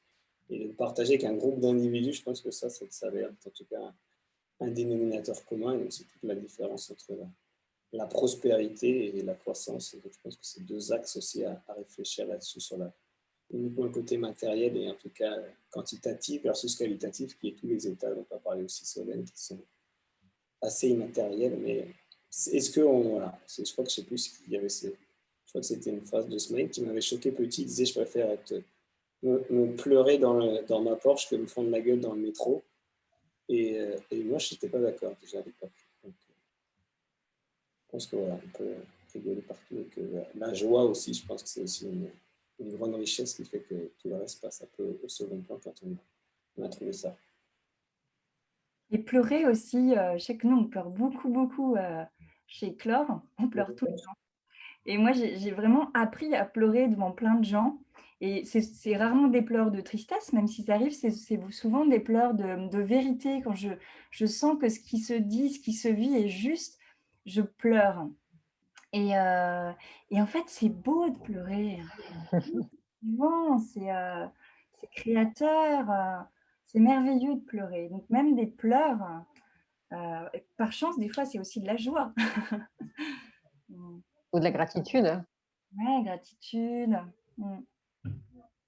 Et pour rebondir sur un petit peu, on parlait de croyances, on a beaucoup parlé de croyances, mais on a cette croyance aussi que c'est pas bien de pleurer. Et pourtant, exprimer la tristesse ou la gratitude ou la joie, oui, ça peut se faire par les pleurs et c'est tellement beau aussi. Pour les gens hypersensibles, c'est important de pouvoir l'exprimer. Ça peut participer de l'abondance partagée de Marc, là. On peut partager nos pleurs, nos émotions, ce qui est vivant. Bah, y a rien qui crée plus un nous et un groupe. Moi, ce que j'ai vu, c'est quand justement, il y en a qui font tomber les masques et qui commencent à pleurer et justement déposer certaines choses. Et je pense que c'est un truc qui est très communicatif. Parce que dès qu'on pleure, je pense que là, il y a un truc qui tombe. Et en s'autorisant certaines choses comme ça et à faire tomber ces masques-là, ça autorise aussi les autres à le faire. Et là, il y a quelque chose qui se crée. Et je trouve que j'ai vu des gens justement qui sortaient après d'avoir passé 4-5 jours ensemble, qui ne se connaissaient pas avant, mais qui ont eu justement ce moment d'authenticité, de connexion et de vulnérabilité justement dévoilée. Et du coup, ils se sentaient plus proches des personnes avec qui ils avaient partagé ça que des fois des amis avec qui ils ont 15 ans de vie commun et de souvenirs, mais pas avoir été aussi loin. Parce que justement, on tient aussi des rôles. Je pense que ça, c'est consommateur d'énormément d'énergie. Le jour où on accepte de faire tomber un peu ça, je pense que pareil, il y a de l'espace, ça crée de l'espace pour autre chose. Je pense que ça, c'est vrai, c'est aussi. On n'a pas appris trop ça, ces outils-là. Et je les ai vus dans des écoles d'ailleurs, et je trouvais que c'était intéressant de voir que dans des écoles où justement il y a des pédagogies un peu différentes, et on arrive à nommer ses émotions, à voir ce qu'il y a derrière, à en parler. La maturité émotionnelle des enfants et la capacité qu'ils avaient à résoudre des conflits et la rapidité avec laquelle ils se remettaient à jouer ensemble, c'était assez extraordinaire. Je pense que c'est des outils et des postures qui vont faire que si cette génération-là, elle a ces outils-là et qu'elle arrive à mieux gérer cette dimension émotionnelle, derrière, ça change la civilisation sur une génération. Je pense que c'est vraiment important que, même si les adultes d'aujourd'hui, ils ont mis du temps à comprendre qu'il y avait des émotions à gérer et tout ce que ça pouvait créer de dysfonctionnant dans leur vie, de au moins créer le contexte et de d'apprendre à leurs enfants à les étudier, c'est un des enjeux fondamentaux qui vont permettre de faire shifter un peu cette civilisation vers quelque chose d'un peu plus harmonieux, quoi. André qui posait quelque chose à Marc, comment es-tu arrivé à mettre de la spiritualité dans ton quotidien aussi facilement? Alors, je ne sais pas si c'est aussi facilement. Il a vu aussi facilement. Parce que moi, c'était 2008, je crois, et 2009, quand j'ai quitté New York et qu'on a commencé. Donc, c'était long, quoi. Ça va faire 12 ans. Non, je pense que c'était un peu long. Et moi, je pense que ça a été d'avoir des maîtres, entre guillemets, mais quand je dis maîtres, c'est vraiment des personnes intègres et exemplaires. Et je pense d'avoir passé du temps avec des personnes alignées. Il y a une contamination, une contagion qui m'a permis, en tout cas, d'avoir envie d'aller chercher ça un peu plus. Et après, c'est de la pratique et de la discipline. Je pense que la discipline par rapport à ça, je pense que c'est important. Pour qu'après, justement, ça soit naturel, avant, c'est comme un muscle, quoi. Il faut le travailler quand même. Et je pense que ça, c'est de revenir souvent à soi, à la présence, de voir tout ce qui est dysfonctionnant. Je pense que tout ça, c'est d'accepter que c'est un travail au quotidien, comme on se lave les dents une fois par jour. Il y a des trucs à revenir à soi. Et plus on le fait, plus après, on sort du sillon de l'inconscient et de l'ego dans lequel on est. Plus après on revient, puis après on y retourne. Hein. Mais c'est juste voir que là on en sort et pas attendre qu'on soit complètement sorti de piste pour revenir à ça, quoi. Je pense que c'est ça qui fait gagner un peu de temps. Mais sinon, non, c'est long, c'est toujours en cours, hein, d'ailleurs. Mais là, c'est plus facile dans le contexte qu'on a créé, en tout cas, j'ai l'impression. Parce que voilà, on s'est affranchi, on a essayé de créer l'endroit dans lequel on avait envie d'être pour justement pouvoir le vivre et pas pouvoir le faire que de temps en temps. Donc ça, moi, c'était la voie que j'avais envie de prendre. Après, je pense qu'il y en a plein de différentes et c'est pas du tout la seule. Tu voulais rebondir, Christian? Je vais ajouter, bon, bien évidemment, après, on utilise ce mot depuis un moment, mais comme on l'a déjà dit, on ne sait pas exactement ce que chacun met derrière. Si dans l'idée de la spiritualité, ça parle de la connexion à soi et de la connexion au grand, je veux dire chaque fois qu'on se pose la question, est-ce que je suis dans la spiritualité, je suis déjà dehors, quoi. C'est qu'il n'y a pas à se poser la question, au fond. Je fais les choses avec une certaine qualité de présence, mais au fond, pour moi, c'est même pas une question à se poser, quoi. C'est où je peux plutôt plus voir que je me déconnecte et puis que tout à coup, je suis pris par mes pensées et je suis juste plus du tout présent. Mais c'est pour ça que c'est important que ça ne soit pas une forme d'exigence. Je devrais être ou faire comme ça pour que ça soit juste. Non, il n'y a rien de pire que ça, quoi.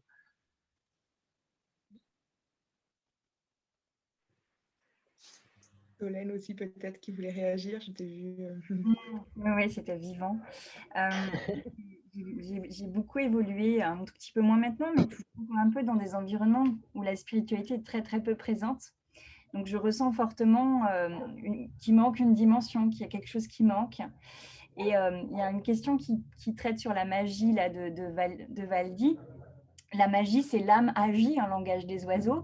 Et depuis des années, j'ai pris vraiment la décision de mettre de l'âme dans ma vie et donc dans les écosystèmes que je traverse ou que j'accompagne. Et quand l'âme, je sens que la dimension spirituelle est absente, il y a une forme de manque, eh bien, j'en mets, je décide d'en mettre. Et ça se traduit très, très directement. La semaine dernière, j'étais avec un dirigeant d'une entreprise en réunion et je sentais qu'il y avait des choses qui ne se disaient pas. Vraiment, je sentais qu'il y a une dimension qui ne s'offrait pas et qui avait besoin d'être vécue. À un moment, j'ai arrêté la réunion, j'ai dit « Je suis désolée, là, je ressens qu'il y a des choses qui ne sont pas dites. Du coup, je ne suis pas à l'aise.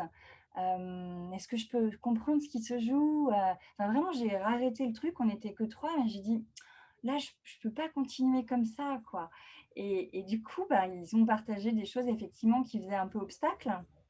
Et ça a été bienvenu, ça a eu sa place. Voilà, ou même dans des entretiens avec des candidats qui se présentent de manière, je fais du recrutement par ailleurs, et donc qui se présentent de manière hyper classique, il n'y a pas d'âme, il n'y a pas de souffle, quoi. Je veux dire, stop, je vais vous arrêter, j'ai compris, j'ai lu votre CV, c'est pas ça qui m'intéresse. Pourquoi vous levez le matin? Qu'est-ce qui vous fait vibrer? Et en fait, on peut mettre de l'âme partout, en fait. Partout, partout, partout, quoi. À condition d'aller chercher l'autre là où il est, donc que ça ne vienne pas comme une imposition ou une injonction, en tout cas, moi, dans ma manière de faire, je pense qu'il y a 1000 autres manières de faire. C'est comme moi, mon GPS, c'est plutôt le sensible, l'émotion, et je capte, je ressens, ça se traduit en émotion, en sensation. Je pars vraiment de ce que je ressens et je le pose, quoi. Je le dis, je le mets là, même dans des environnements où a priori, c'est pas le sujet. Même avec des ministres, même à des endroits où c'est pas du tout le sujet, quoi. Je le pose là, quoi. Je le pose là et en fait, ça crée des relations incroyables, en fait. À partir du moment où on s'autorise, le système ne nous y invite pas, mais là, dans ma souveraineté, au service du vivant, je décide de déposer ça. Je décide d'avoir ce comportement parce que c'est ce que la vie attend de moi, même si le système ne m'y invite pas naturellement.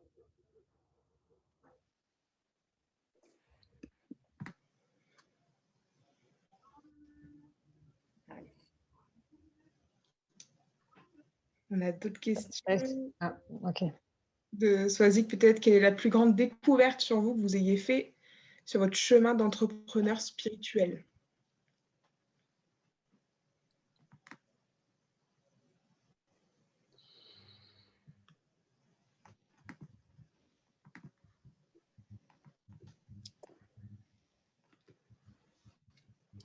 Qu'est-ce que cela vous inspire?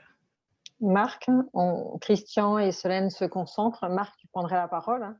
Ouais, non, je réfléchissais pour justement, je ne pas poser la question. Et puis, La plus grande découverte, ce que vous avez fait sur votre chemin d'entrepreneur spirituel. Ouais,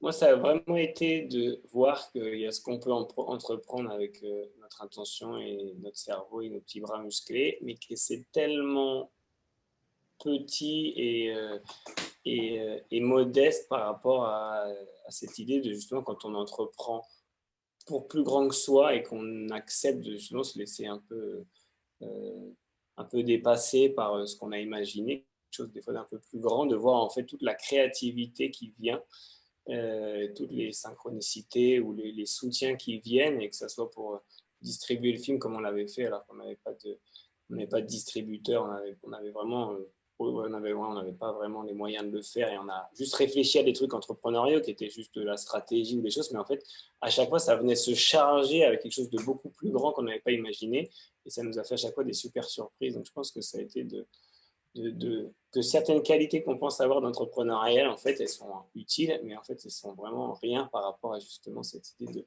se relier à quelque chose de plus grand que soi et d'être inspiré et de voir comment d'autres se relient à ça. Donc, je pense que c'était plutôt cette idée-là, quoi. Il y a des qualités d'entrepreneur qui sont importantes, et puis après, il y a l'inverse, quoi, de trucs qu'il ne faut pas entreprendre, il faut lâcher, et on est surpris, ça vient par une autre porte.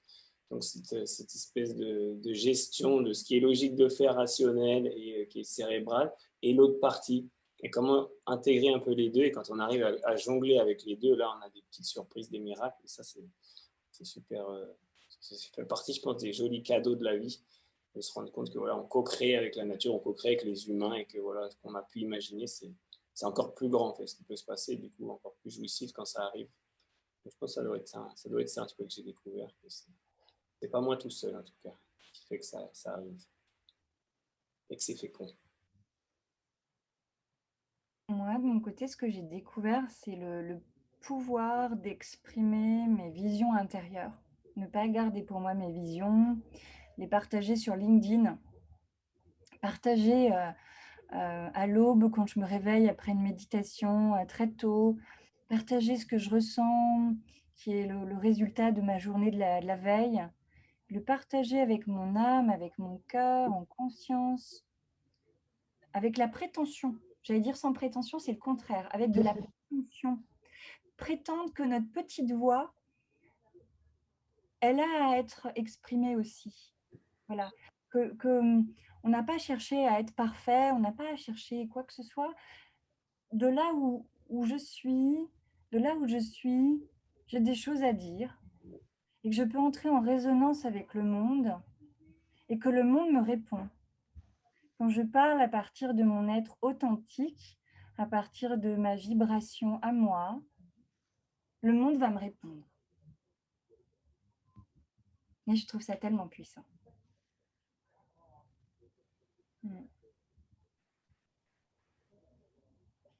De mon côté, il y a deux choses qui me viennent. La première, c'était plus enfin, de moi à moi, c'est-à-dire que c'est la prise de conscience à quel point je suis créateur de ma vie, pour le meilleur et pour le pire. Alors, pour le meilleur, c'est assez facile à prendre, mais pour le pire, alors, à des moments donnés, ça demande effectivement de dire, ben oui, c'est aussi moi qui ai créé ça, qui ai créé cette situation merdique, c'est aussi moi.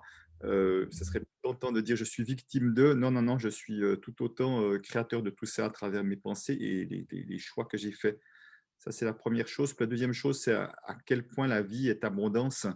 Abondance dans tous les sens du terme, au sens tellement large, à quel point, ça va un peu dans ce que disiez l'un et l'autre, à quel point quand je suis prêt à m'ouvrir à la vie et aux cadeaux de la vie innombrables, ben, les bonnes personnes viennent à moi, les bonnes idées viennent à moi, enfin, le comment, ça c'est un autre mystère de la vie encore, mais une forme de fluidité qui se met en place. Merci. André qui pose une question, Christian. Comment Christian a-t-il appris cette autre relation avec l'argent? Et la double question qui vient, peut-être à destination de tous, comment renforcer et alimenter l'intérieur pour être en phase avec l'extérieur? Juste pour la première question, c'est assez simple. Il y a une expression qui dit quand l'élève est prêt, le maître arrive. Alors, c'est ce qui m'est arrivé. Il m'a fallu au moins 30 ou 35 ans pour voir que j'étais bourré de peur avec l'argent. J'en gagnais beaucoup pourtant et j'étais plein de peur et je n'arrivais pas à le voir. Et je continuais même à penser avec arrogance que ma seule manière, ma manière d'économiser sans voir que j'avais peur était la seule et unique manière de faire. Et j'ai eu la chance d'avoir un fils qui, à table, a traité son père de radin et que ni son frère, ni sa sœur, pire, ni mon épouse ne m'ont défendu. Donc, outre le grand moment de solitude que j'ai vécu à ce moment-là, ça a été comme un électrochoc qui m'a fait comprendre qu'il y avait vraiment un problème chez moi et qu'il était temps que je m'occupe de ça. Et c'est peu de temps après que j'ai connu, lors d'un séminaire de communication violente avec son fondateur Marshall Rosenberg, j'ai connu Peter Koenig qui est venu faire une conférence sur la relation à l'argent. Il avait fait des années de recherche des années 80-90 sur ce thème-là. Et lui, son credo, c'est ramener l'amour au travail d'ailleurs. Et voilà, et je suis devenu son organisateur. Et à force d'organiser, ben, je me suis approprié ses travaux, j'ai mis ma couleur. Et voilà, et je suis content de représenter en tout cas le fruit de ses travaux aujourd'hui. Donc c'est vraiment son approche sur laquelle je me base au départ.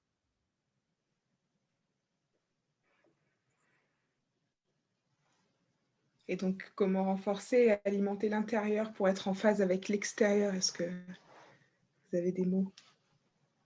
Pour moi, ce qui est absolument essentiel à mon épanouissement et à ma contribution au monde, c'est d'avoir une communauté, de faire partie d'une communauté.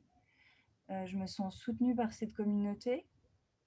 Je sens à la fois qu'elle me porte, que je la porte. Il y a une forme de réciprocité.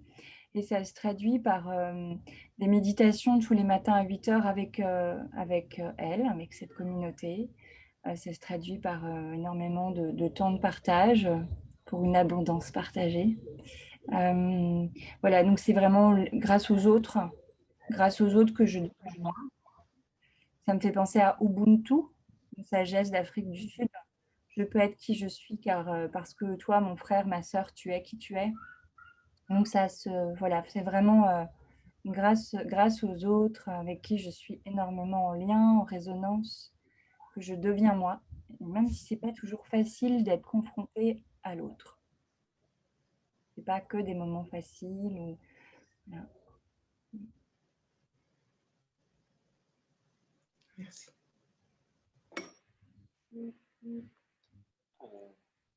Moi, j'ai un bébé qui pleure là et la maman qui est partie. Et je pense qu'elle fait bien sa sieste. Et là, je sens qu'elle est partie. Et il faut peut-être que j'aille regarder, donc je mets sur pause un petit peu. Je vais Pas de prendre souci, Marc. l'extérieur qui me rappelle. Et je reviens. Si ça passe bien, avec quelques petites berceuses plus tard. Pas de souci, Marc. À tout à l'heure. Et fais ce que tu peux. Je ne peux que comprendre. Je suis moi-même maman du petit bébé. Le mot qui me vient par rapport à la question, en tout cas, moi, c'est le mot ralentir, ralentir, ralentir. Parce que pour moi, c'est compliqué d'être connecté et à moi et à plus grand que moi si je suis dans de l'effervescence, enfin, de l'effervescence ou du pire, du stress. L'effervescence, c'est pas forcément problématique, mais enfin, le stress non plus, mais sans en être conscient. Donc, ce ralentissement permet d'être plus vigilant, plus clair avec moi-même, plus vite en conscience avec ce qui se passe et qui permet potentiellement de mettre des réajustements en place si je choisis. Donc voilà, ça c'est mon défi quotidien. Alors après, bien évidemment, je fais la méditation, enfin, c'est des moyens de ralentir, de la nature aussi. Euh, et après, est-ce qu'on met des rituels en place? Moi, enfin, j'ose le mot discipline, hein, être un disciple de soi. Pour moi, c'est pas un mot négatif du tout parce que je sais que cette discipline, elle est au service de quelque chose. C'est pas juste ce truc militaire qui nous impose ce qu'on doit faire. Non, non, c'est quelque chose qui se passe de moi à moi et ce moi à moi a une incidence sur le moi à l'extérieur. Enfin, ça passe par moi simplement, mais c'est beaucoup plus vaste que ça. Ça fait un lien avec la question de Valdi. Faites-vous appel à des pratiques telles que l'hypnose ou les constellations organisationnelles pour votre activité, ou même peut-être d'autres pratiques? Christian, tu parlais de méditation. Solène aussi. Continuer peut-être. Alors bon, moi je suis formé moi-même aux approches systémiques, constellation systémique et familiale et également en entreprise, même si je les utilise dans ma pratique de relation à l'argent, mais relativement peu autrement. Alors c'est sûr que oui, moi j'ai la chance d'avoir une épouse aussi qui est dans la même mouvance que moi aussi, qui a son propre projet dans lequel on s'entraide beaucoup, on fait des choses ensemble. Donc on est nos propres accompagnants, thérapeutes, coachs, l'un et l'autre déjà. Et déjà, de toute façon, avec nos propres outils, déjà j'essaie toujours de voir comment chacun peut gagner en autonomie sans qu'il ait...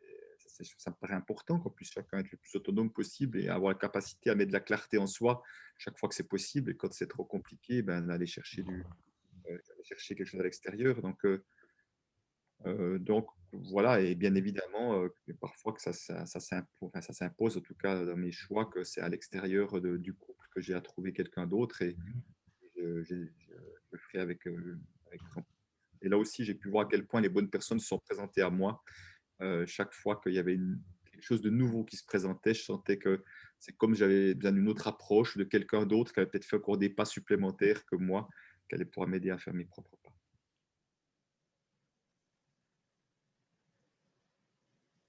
De mon côté, je vais très peu voir de praticiens extérieurs.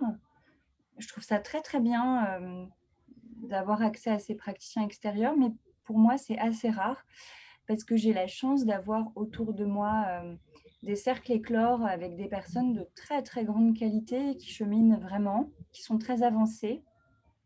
Et du coup, c'est vraiment par nos interactions qu'on se fait grandir, qu'on s'élève ensemble. Donc, on a voilà, une forme d'agapé, en fait, une amitié, voire un amour qui est vraiment fort. Et nos échanges au quotidien me font grandir, nous font grandir, sans que je ressente le besoin d'aller voir des experts, des praticiens, même si je reconnais toute la qualité de bon nombre de thérapeutes que j'hésiterai pas à aller chercher si j'en ressens un jour le besoin.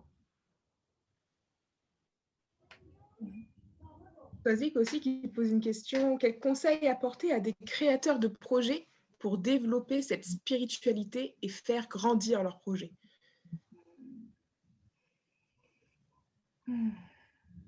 Moi, je ressens, quand on porte un projet, l'importance de contacter vraiment la vision, la vraie vision, pas la fausse vision qu'on peut avoir quand on a une idée. C'est qu'avant de s'appeler Éclore, ça s'appelait Happy Job. Et je pensais que ça allait devenir une start-up qui produirait des box de développement personnel. On avait d'ailleurs fait des box de développement personnel. Et en fait, j'ai senti au bout de quelques mois que ce n'était pas ça, que c'était un autre projet, que c'était un projet beaucoup plus culturel qui m'animait, que je n'avais pas envie de monter un modèle économique. Mais il m'a fallu quelque temps avant d'aller chercher vraiment, de contacter vraiment la source et pas, en fait, de m'émanciper du formatage de notre société. On n'est jamais complètement émancipé, hein, évidemment, mais on est beaucoup influencé par le monde, par des gens. et l'importance d'aller contacter vraiment ce qui fait sens pour notre être, pour nous, ce qu'on a envie d'apporter au monde. Et ce chemin d'aller chercher, certains parlent d'ikigai, ou peu importe comment on l'appelle, mais vraiment de trouver notre position qui est vraiment la bonne, en accord avec notre nature. Moi, le jour où j'ai vraiment compris que j'étais une artiste, que j'avais une âme d'artiste, plutôt de poétesse, que ma contribution au monde, c'était d'offrir des scènes artistiques, c'était d'offrir ma poésie, voilà, ça m'a libérée en fait. Ça m'a libérée de cette injonction d'entreprendre. Et voilà, et ça, c'est des rencontres, des échanges, des séminaires pour trouver son ikigai. Voilà, j'aurais envie de dire, partir du bon endroit pour son projet, ne pas se fourvoyer sur qui nous sommes et sur ce qu'on veut vraiment apporter. Et quand quand les premiers pas sont les bons, ben, les suivants sont plus faciles à trouver. Mais quand on ne part pas du bon endroit, c'est compliqué. Hier, Marine Simon, ou avant-hier, qui parlait de temps de gestation pour un projet. Est-ce que c'est un petit peu finalement ce que tu as vécu avec Éclore et ce que c'était initialement? Et le temps, voilà, que ça émerge en fait, finalement. Se donner du temps, ouais, se donner du temps, nourrir son rêve, y revenir sans arrêt, encore et encore, en parler aussi. Je suis désolée, Christian, j'ai repris le manche, mais je vais tout de suite te donner cet espace, mais j'avais aussi envie de partager ça. Cultiver son rêve et son vrai rêve, et en parler autour de soi. Parce que moi, je ressens que sur mon chemin, je m'ajuste en permanence grâce aux résonances avec les autres. Voilà, et sans arrêt, j'affine, j'apporte une autre couleur. Et c'est vraiment grâce aux autres, grâce à l'échange, je m'exprime. Et des entrepreneurs, quelquefois, n'osent pas parce que c'est pas encore mûr, parce que c'est pas encore parfait. Et en fait, mieux vaut une action imparfaite qu'une parfaite inaction. Donc voilà, en parler, agir avec humilité et prétention à la fois. Solène, ça me paraît tellement important ce que tu dis là, parce que au fond, parfois, ce qu'on ne sait pas, c'est que la personne à côté de moi, si je parle de mon projet, elle va justement m'amener une pépite qui va faire avancer mon projet, ou elle va m'amener quelque chose que je n'avais pas vu, ou elle va m'amener une solution dans quelque chose qui est compliqué. Je ne le sais pas, et ça, je ne le saurais pas aussi longtemps que je n'ai pas ouvert avec la vulnérabilité qui est la mienne face à un projet qui est peut-être naissant, qui est peut-être plein d'espoir, mais je ne sais pas s'il ira au bout. Donc, d'oser en parler, c'est tellement important, c'est tellement précieux. Et moi, ça me fait tellement du bien personnellement d'entendre des personnes parler de leur projet. Ça nourrit le mien également que d'entendre ça. Cette idée-là. Et puis, je ne sais plus quelle était la question initiale parce que Quel conseil apporter à des créateurs de projets pour développer cette spiritualité et faire grandir leur propre projet?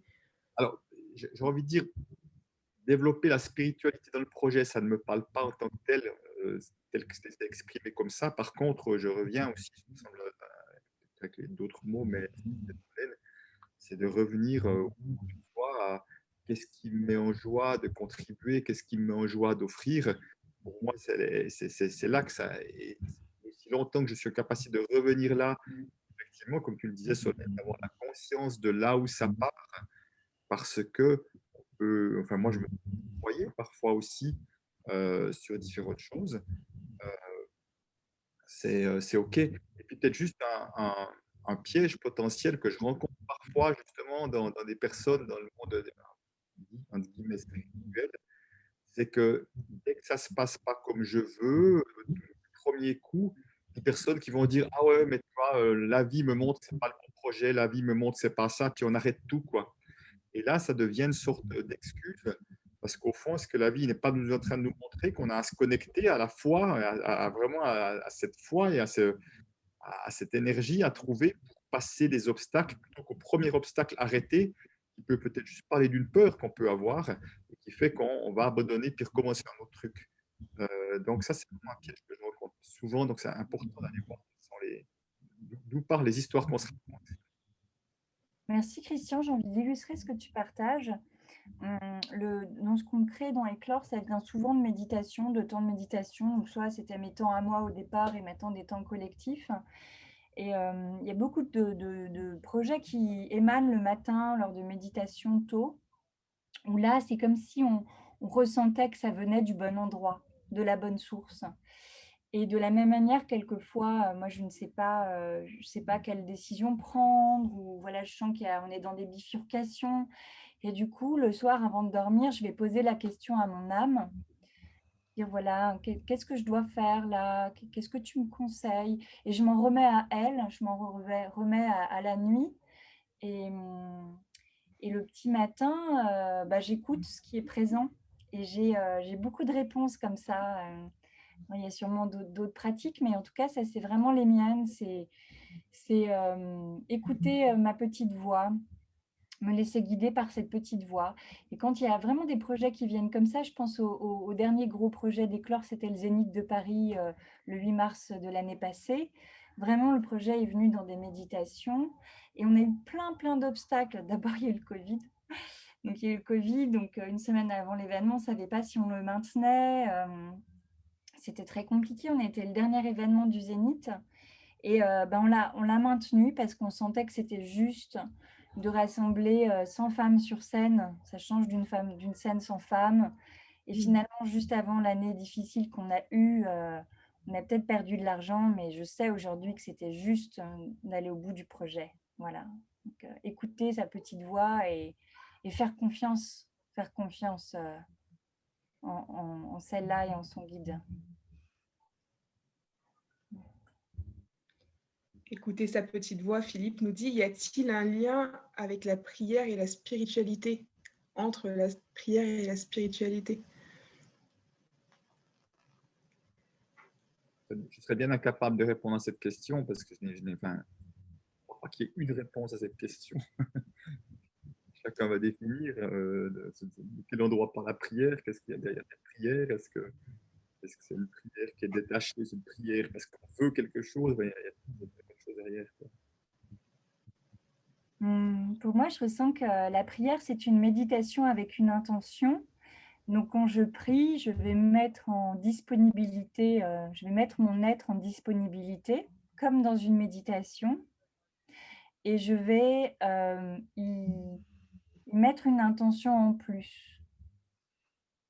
Enfin, c'est vraiment très personnel, comme le dit Christian, je ne suis pas sûre qu'il y ait une définition, mais en tout cas, je ressens vraiment la prière comme un état méditatif, plus une intention qui est posée pour être guidé, pour être accompagné, ou voilà, il y a un vœu dans la méditation. Méditation plus vœu égale prière.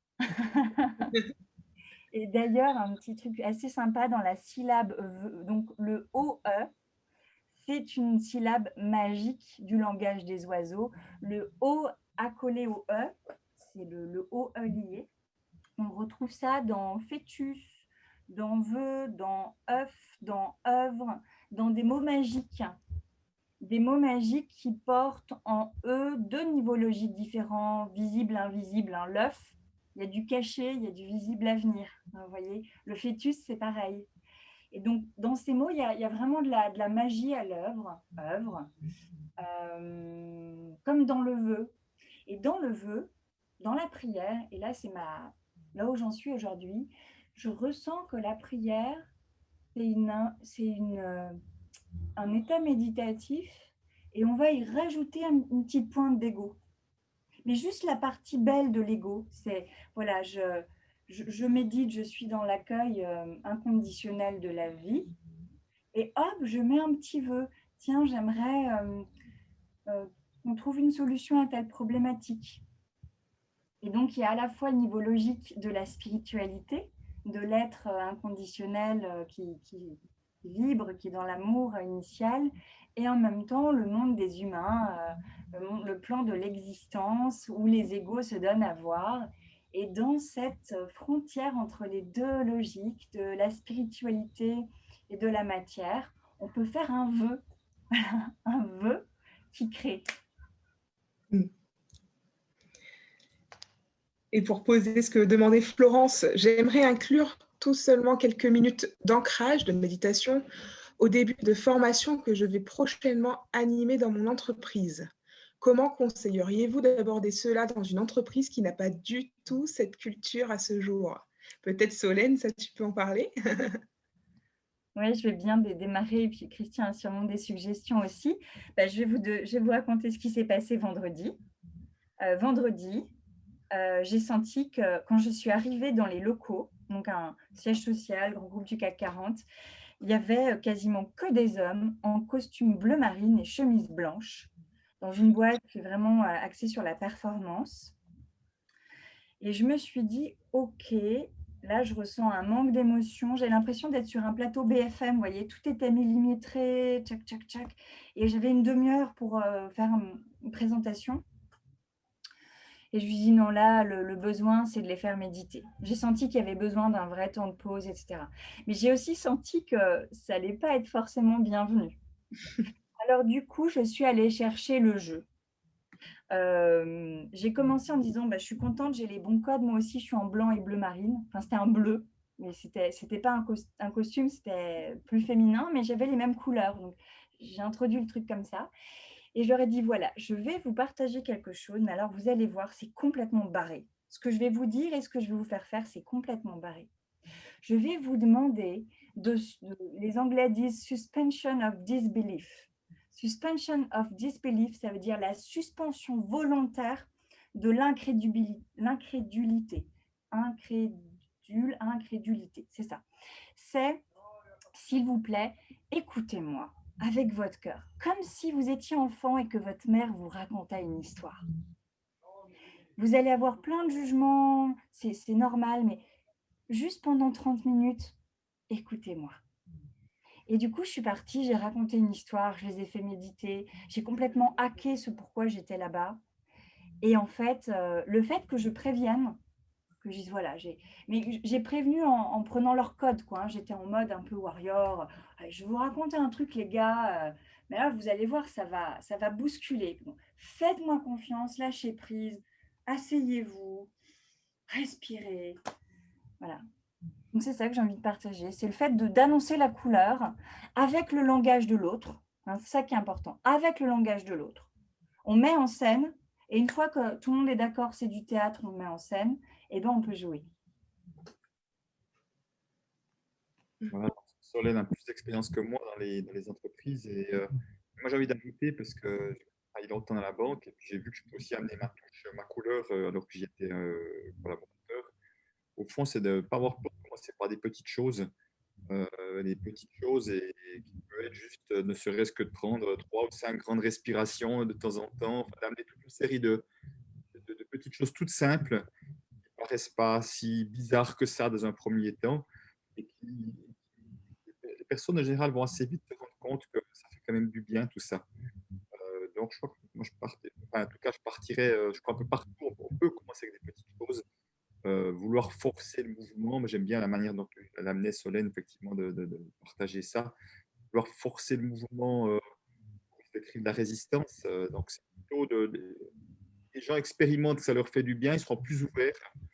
Je trouve que si on veut raconter des théories en promettant quelque chose, juste vivre quelque chose, on n'est pas obligé de parler de spiritualité d'ailleurs, hein, c'est pas nécessaire, ça n'a pas forcément d'intérêt.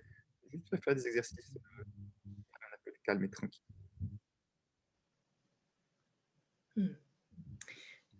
Voilà, Florence, tu as des petits tips. Swazik qui demande quel monde construisez-vous aujourd'hui pour demain avec votre projet?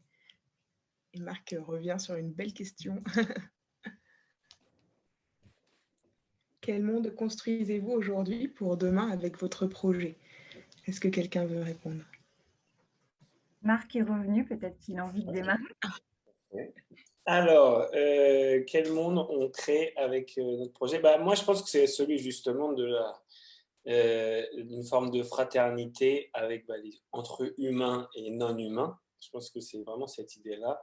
Et de se dire qu'en effet, il y a un peu un monde qui s'effondre et puis il y en a un autre à réimaginer. Et donc, je pense que nous, on a envie en tout cas que ce lieu-là, ça soit vraiment un lieu où on fasse se rencontrer à la fois des décideurs, des chefs d'entreprise, des artistes, des responsables d'associations, et que c'est au carrefour d'ailleurs de tous ces imaginaires que naît vraiment la nouvelle culture, le nouveau récit, et de créer le contexte pour que justement on ait des récits communs, mais qui passent justement de vivre des choses ensemble. Donc c'est préparer la nourriture ensemble, danser ensemble, chanter en fait, et le faire ensemble, remettre la question du sens et de vivre avec justement cette authenticité dont on parlait. Ça, moi je pense que ça construit un monde beaucoup plus fraternel, beaucoup plus conscient, et avec justement de la joie, de la légèreté, pas de dogme ou de choses, c'est juste de l'expérimentation. En fait, quand on expérimente, en fait, il n'y a pas besoin de convaincre ou d'être dans cette posture. Donc là, je pense que quand on touche ça, on se dit que ça, on a envie pas de le vivre que pendant 4-5 jours, mais que ça soit son quotidien, et que ça soit dans son entreprise, que ça soit dans sa famille, enfin dans la société. Donc je pense que c'est, voilà, nous, on a vu ça comme un petit sas d'expérimentation pour se dire, ça existe, et comment est-ce que ça, j'ai envie de le vivre un peu à l'extérieur, et puis après, si on peut participer à ce que ceux qui ont l'influence et qui nourrissent cet imaginaire à travers leurs chansons, leurs films, ou les produits qu'ils fabriquent et qu'ils vendent, soient touchés de cette question du sens, de la régénération, cette idée vraiment qu'on ne doit pas laisser de traces. Hier, j'étais sur une conférence il y avait un défilé de mode qui était uniquement avec des choses recyclées, que des déchets,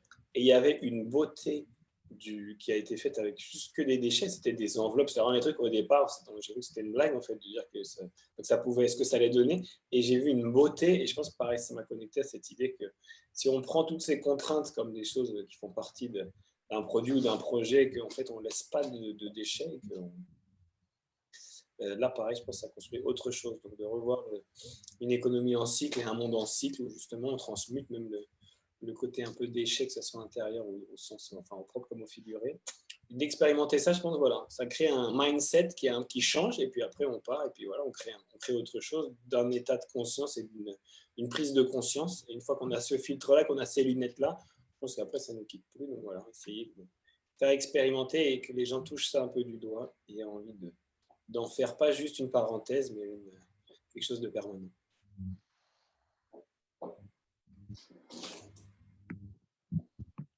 Christian, Solène, peut-être vous voulez poser quelque chose par rapport à ça? La semaine passée, là, pour un article au site internet Féminin Bio, j'ai proposé un article sur comment faire en sorte que l'argent nous rapproche plutôt que de nous séparer. Parce qu'au fond, je vois que très souvent, on a l'impression que les questions d'argent, ça crée de la séparation. Et bien évidemment, on a 10 000 exemples là-dessus. On a l'impression qu'on veut faire des bonnes affaires sur notre dos, qu'on veut gagner de l'argent sur notre dos sans tenir compte de nos besoins et sans qu'on soit un vrai partenaire. Et donc, pour moi, c'est vraiment au contraire comment on peut renverser la tendance et faire en sorte que les questions d'argent nous rapprochent, parce qu'on a tellement envie de trouver une solution qui soit bonne et pour l'un et pour l'autre. Vraiment, l'intention, elle est très claire, c'est du et, pas du en quelque sorte. Et ça m'anime beaucoup, parce qu'au fond, je sais que quand on arrive à, à être dans cette énergie-là et cette envie-là, euh, l'argent, encore une fois, c'est le prétexte, c'est-à-dire qu'on se rend compte que l'autre est aussi important que moi, on est dans l'interconnexion, et qu'on est tous liés l'autre, enfin pas seulement les êtres humains, bien évidemment, mais à l'ensemble du vivant. Et je sais que quand on arrive là, ça veut dire qu'il y a beaucoup de chemin intérieur qui a été fait, et ça se manifeste comme ça avec l'argent, mais ça se manifestera comme ça, bien évidemment, sur plein d'autres choses dans notre vie, donc avec l'argent aussi. Et puis pour cela, je dirais, parce que moi j'ai toujours dit, enfin, vraiment je dis, j'aimerais qu'on remette l'argent à sa juste place dans la société. Alors c'est un peu ambitieux, c'est pour le moins ambitieux, presque un peu arrogant de dire ça, parce que c'est comme un gros morceau. Et disons que ce qui m'a paru comme un prochain pas évident, à un moment donné, c'est de dire, il faut que j'ai des relais. Il sera nécessaire d'avoir des relais pour aller plus vite. Donc, pas plus tard que ce soir. Alors, moi, je vais commencer pour la deuxième année de suite, que je forme des groupes de personnes à devenir aussi, à se spécialiser sur ce thème de la relation à l'argent, dans l'état d'esprit, et l'idée qui est la mienne, pour que nous soyons un maximum à œuvrer sur le terrain. Moi, ma vocation, c'est d'humaniser le monde du travail. Je crois que la France et l'Europe a une responsabilité forte pour proposer de nouveaux modèles économiques, sociaux, écologiques, que l'entreprise est un terreau incroyable pour faire vivre la biodiversité des talents, des sensibilités, des personnes, qu'aujourd'hui, le monde de l'entreprise ne permet pas aux personnes de s'exprimer pleinement dans ce qu'elles sont. Je lisais il y a quelques jours il y a un taux de chômage des personnes handicapées de 30%. Les hypersensibles font beaucoup de burn-out actuellement. Enfin, il y a vraiment, on vit une crise de civilisation. Et quand on arrivera à créer un monde du travail qui permet à tout à chacun de s'épanouir, de s'exprimer dans ses émotions, dans ses intuitions, dans ce qu'on est en tant que personne, avec nos spécificités, la neurodiversité culturelle, de genre, de profil, je pense qu'on aura fait un grand pas. Voilà, donc qu'on puisse travailler en étant pleinement nous-mêmes. Et pour ça, c'est à la fois un travail personnel à faire. D'ailleurs, j'ai envie de préciser que dans pas mal d'entreprises libérées que j'accompagne, je vois en fait que la culture est vraiment favorable à l'expression de chacun et que les gens n'osent pas prendre la parole, n'osent pas s'exprimer vraiment. Donc là, c'est vraiment du ressort des individus, qu'elles deviennent des personnes souveraines. Et en même temps, il y a un autre axe qui est plus sociétal et politique, que les entreprises aient une responsabilité d'élever les personnes et pas juste d'élever de l'argent, quoi. Que ce soit un endroit où on prend soin des personnes. Et là aussi, j'ai une anecdote. Une entreprise à mission qui plante des arbres partout dans le monde avec un leadership assez emblématique de la nouvelle société. La réalité à l'intérieur, c'est que les gens ne sont pas heureux du tout. Ils sont quelquefois même maltraités et qu'on est dans le diktat plante des arbres ou crève. Et donc, en fait, substituer ce diktat-là à notre modèle, ce n'est pas progresser. Donc voilà, prenons soin des personnes. J'ai fini. Merci Solène. Laurence, je te propose qu'on partage la plaquette de Mika. Michael, allez, pour cette table ronde, je vais partager mon écran. Une table ronde, en attendant que la maquette arrive, une table ronde où j'ai noté, ah bah voilà, bon bah ok. Voilà. Je veux une société du travail, non, une œuvre plutôt non aliénante. Oui, l'œuvre avec le O et le E. Il faut partir du bon endroit. Ça, vous avez vraiment bien insisté tous les trois là-dessus. La vie est abondance. Nous avons besoin de nous déconditionner pour revenir à l'essentiel. Se donner du temps. On parlait de la gestation, effectivement. Le être et faire, et savoir arrêter de faire, m'enrichir d'une nouvelle dimension, être dans le flot de la vie, se relier à plus grand que soi. Une grande spiritualité, c'est une grande fraternité effective. Trop de pouvoir donné. Oui, comme il y a oui.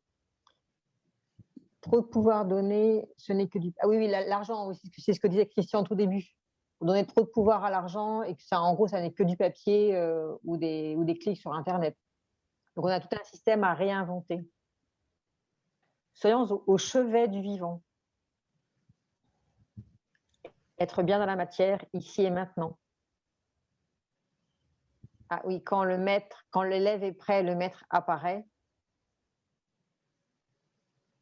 Et mettre l'argent au service de notre projet de vie, pas notre vie au service de l'argent.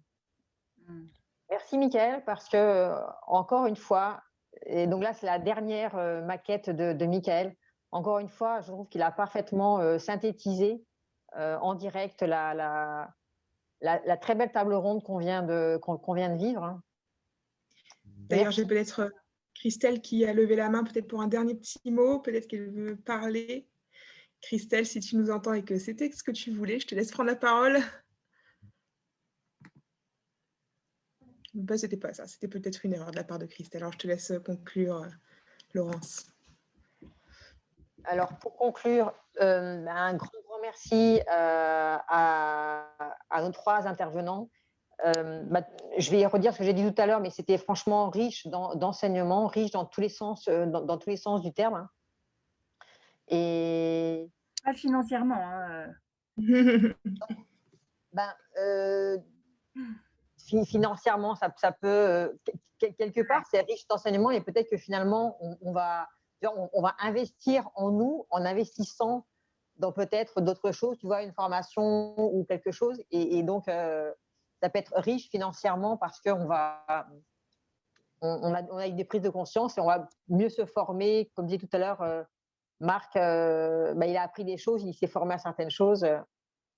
Et pour conclure, moi, j'avais les mots, c'était des mots, je voulais, que j'ai entendus par-ci, par-là, mais qui sont vraiment des mots que vous avez vraiment dit tous les trois, ou en tout cas, vous aviez à cœur de rendre ces mots vivants. C'était le mot vibration, responsabilité, authenticité, savoir ralentir, l'œuvre, et j'avais envie d'ajouter l'œuf, et l'œil aussi. L'œil, quand tu disais que c'était aussi visible et invisible, il y avait l'œil, c'est aussi l'intuition. Et l'intuition, vous en avez parlé. Vous avez également parlé d'humilité.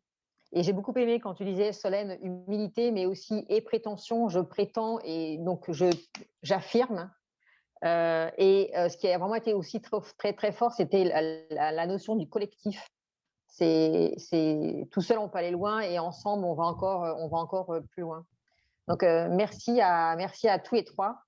Ça a été un moment ressourçant. Et je pense aussi, vu tous les commentaires qu'on a pu avoir, je pense aussi que tous les auditeurs ou les personnes qui nous suivent et qui nous suivront ensuite, parce qu'on mettra la vidéo sur YouTube en replay, les gens sont sans doute aussi enthousiastes. Hein. Bon, effectivement, vu les retours, hein, merci beaucoup. Donc, Lily qui vous remercie beaucoup. Et bien, c'était la dernière table ronde du sommet. On finit en fanfare et un grand merci. Gratitude pour tout ce qui s'est dit. Et on vous dit donc à bientôt. Donc on clôt tout doucement la table ronde. Est-ce qu'il y aurait un ou deux mots que vous voudriez dire pour vous donner la parole une dernière fois? Solène vas-y. Un grand merci, c'était un beau moment et très ressourçant pour moi aussi. Juste merci. Merci Solène. Marc? Ouais, pareil, merci de la gratitude. Et je pense que c'était bien symboliquement que ça ait lieu un dimanche. Je trouve ça bien que des fois, il y a une fois dans la semaine, on ralentisse et on se repose les questions de la spiritualité. Donc je me dis c'était marrant de l'avoir fait un dimanche. Bravo, comme ça nous ramène un peu au moment de faire une pause parmi ces semaines des fois bien chargées. Donc très bon timing. Merci. Alors sincèrement, je ne sais pas du tout si on l'a fait exprès, mais oui, c'est très bien tombé. Remplacer la messe, c'est bien mon père. Question? J'étais comme considéré le jour de la spiritualité dans beaucoup de traditions. C'est vrai que... Oui, exact. Voilà, mais moi, c'est gratitude, c'est un mot qui me nourrit au quotidien. Le mot gratitude, voilà, gratitude à vous et gratitude à beaucoup plus grand que nous également à travers ce que nous avons partagé, vécu ensemble. Très honoré et très touché de ce que nous avons vécu. Merci beaucoup. Donc, il reste... on va clore le sommet avec les derniers ateliers sur la partie concrétisée. Donc, il y a des personnes qui vont travailler sur leur projet, sans doute aussi nourries parce que tout ce qui a été partagé là pendant 2 heures avec vous. Et puis ensuite, on a notre petite soirée clôture à laquelle vous êtes conviés si vous êtes disponible. On vous a déjà écrit pour vous inviter. Et puis, donc après, on vous donne rendez-vous peut-être pour l'édition numéro 2 du sommet en 2022. Merci. Au revoir tout le monde. Merci. Et merci à Anne-Lise pour notre super collaboration. Merci Laurence. À bientôt. Au revoir. Au revoir.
revoir.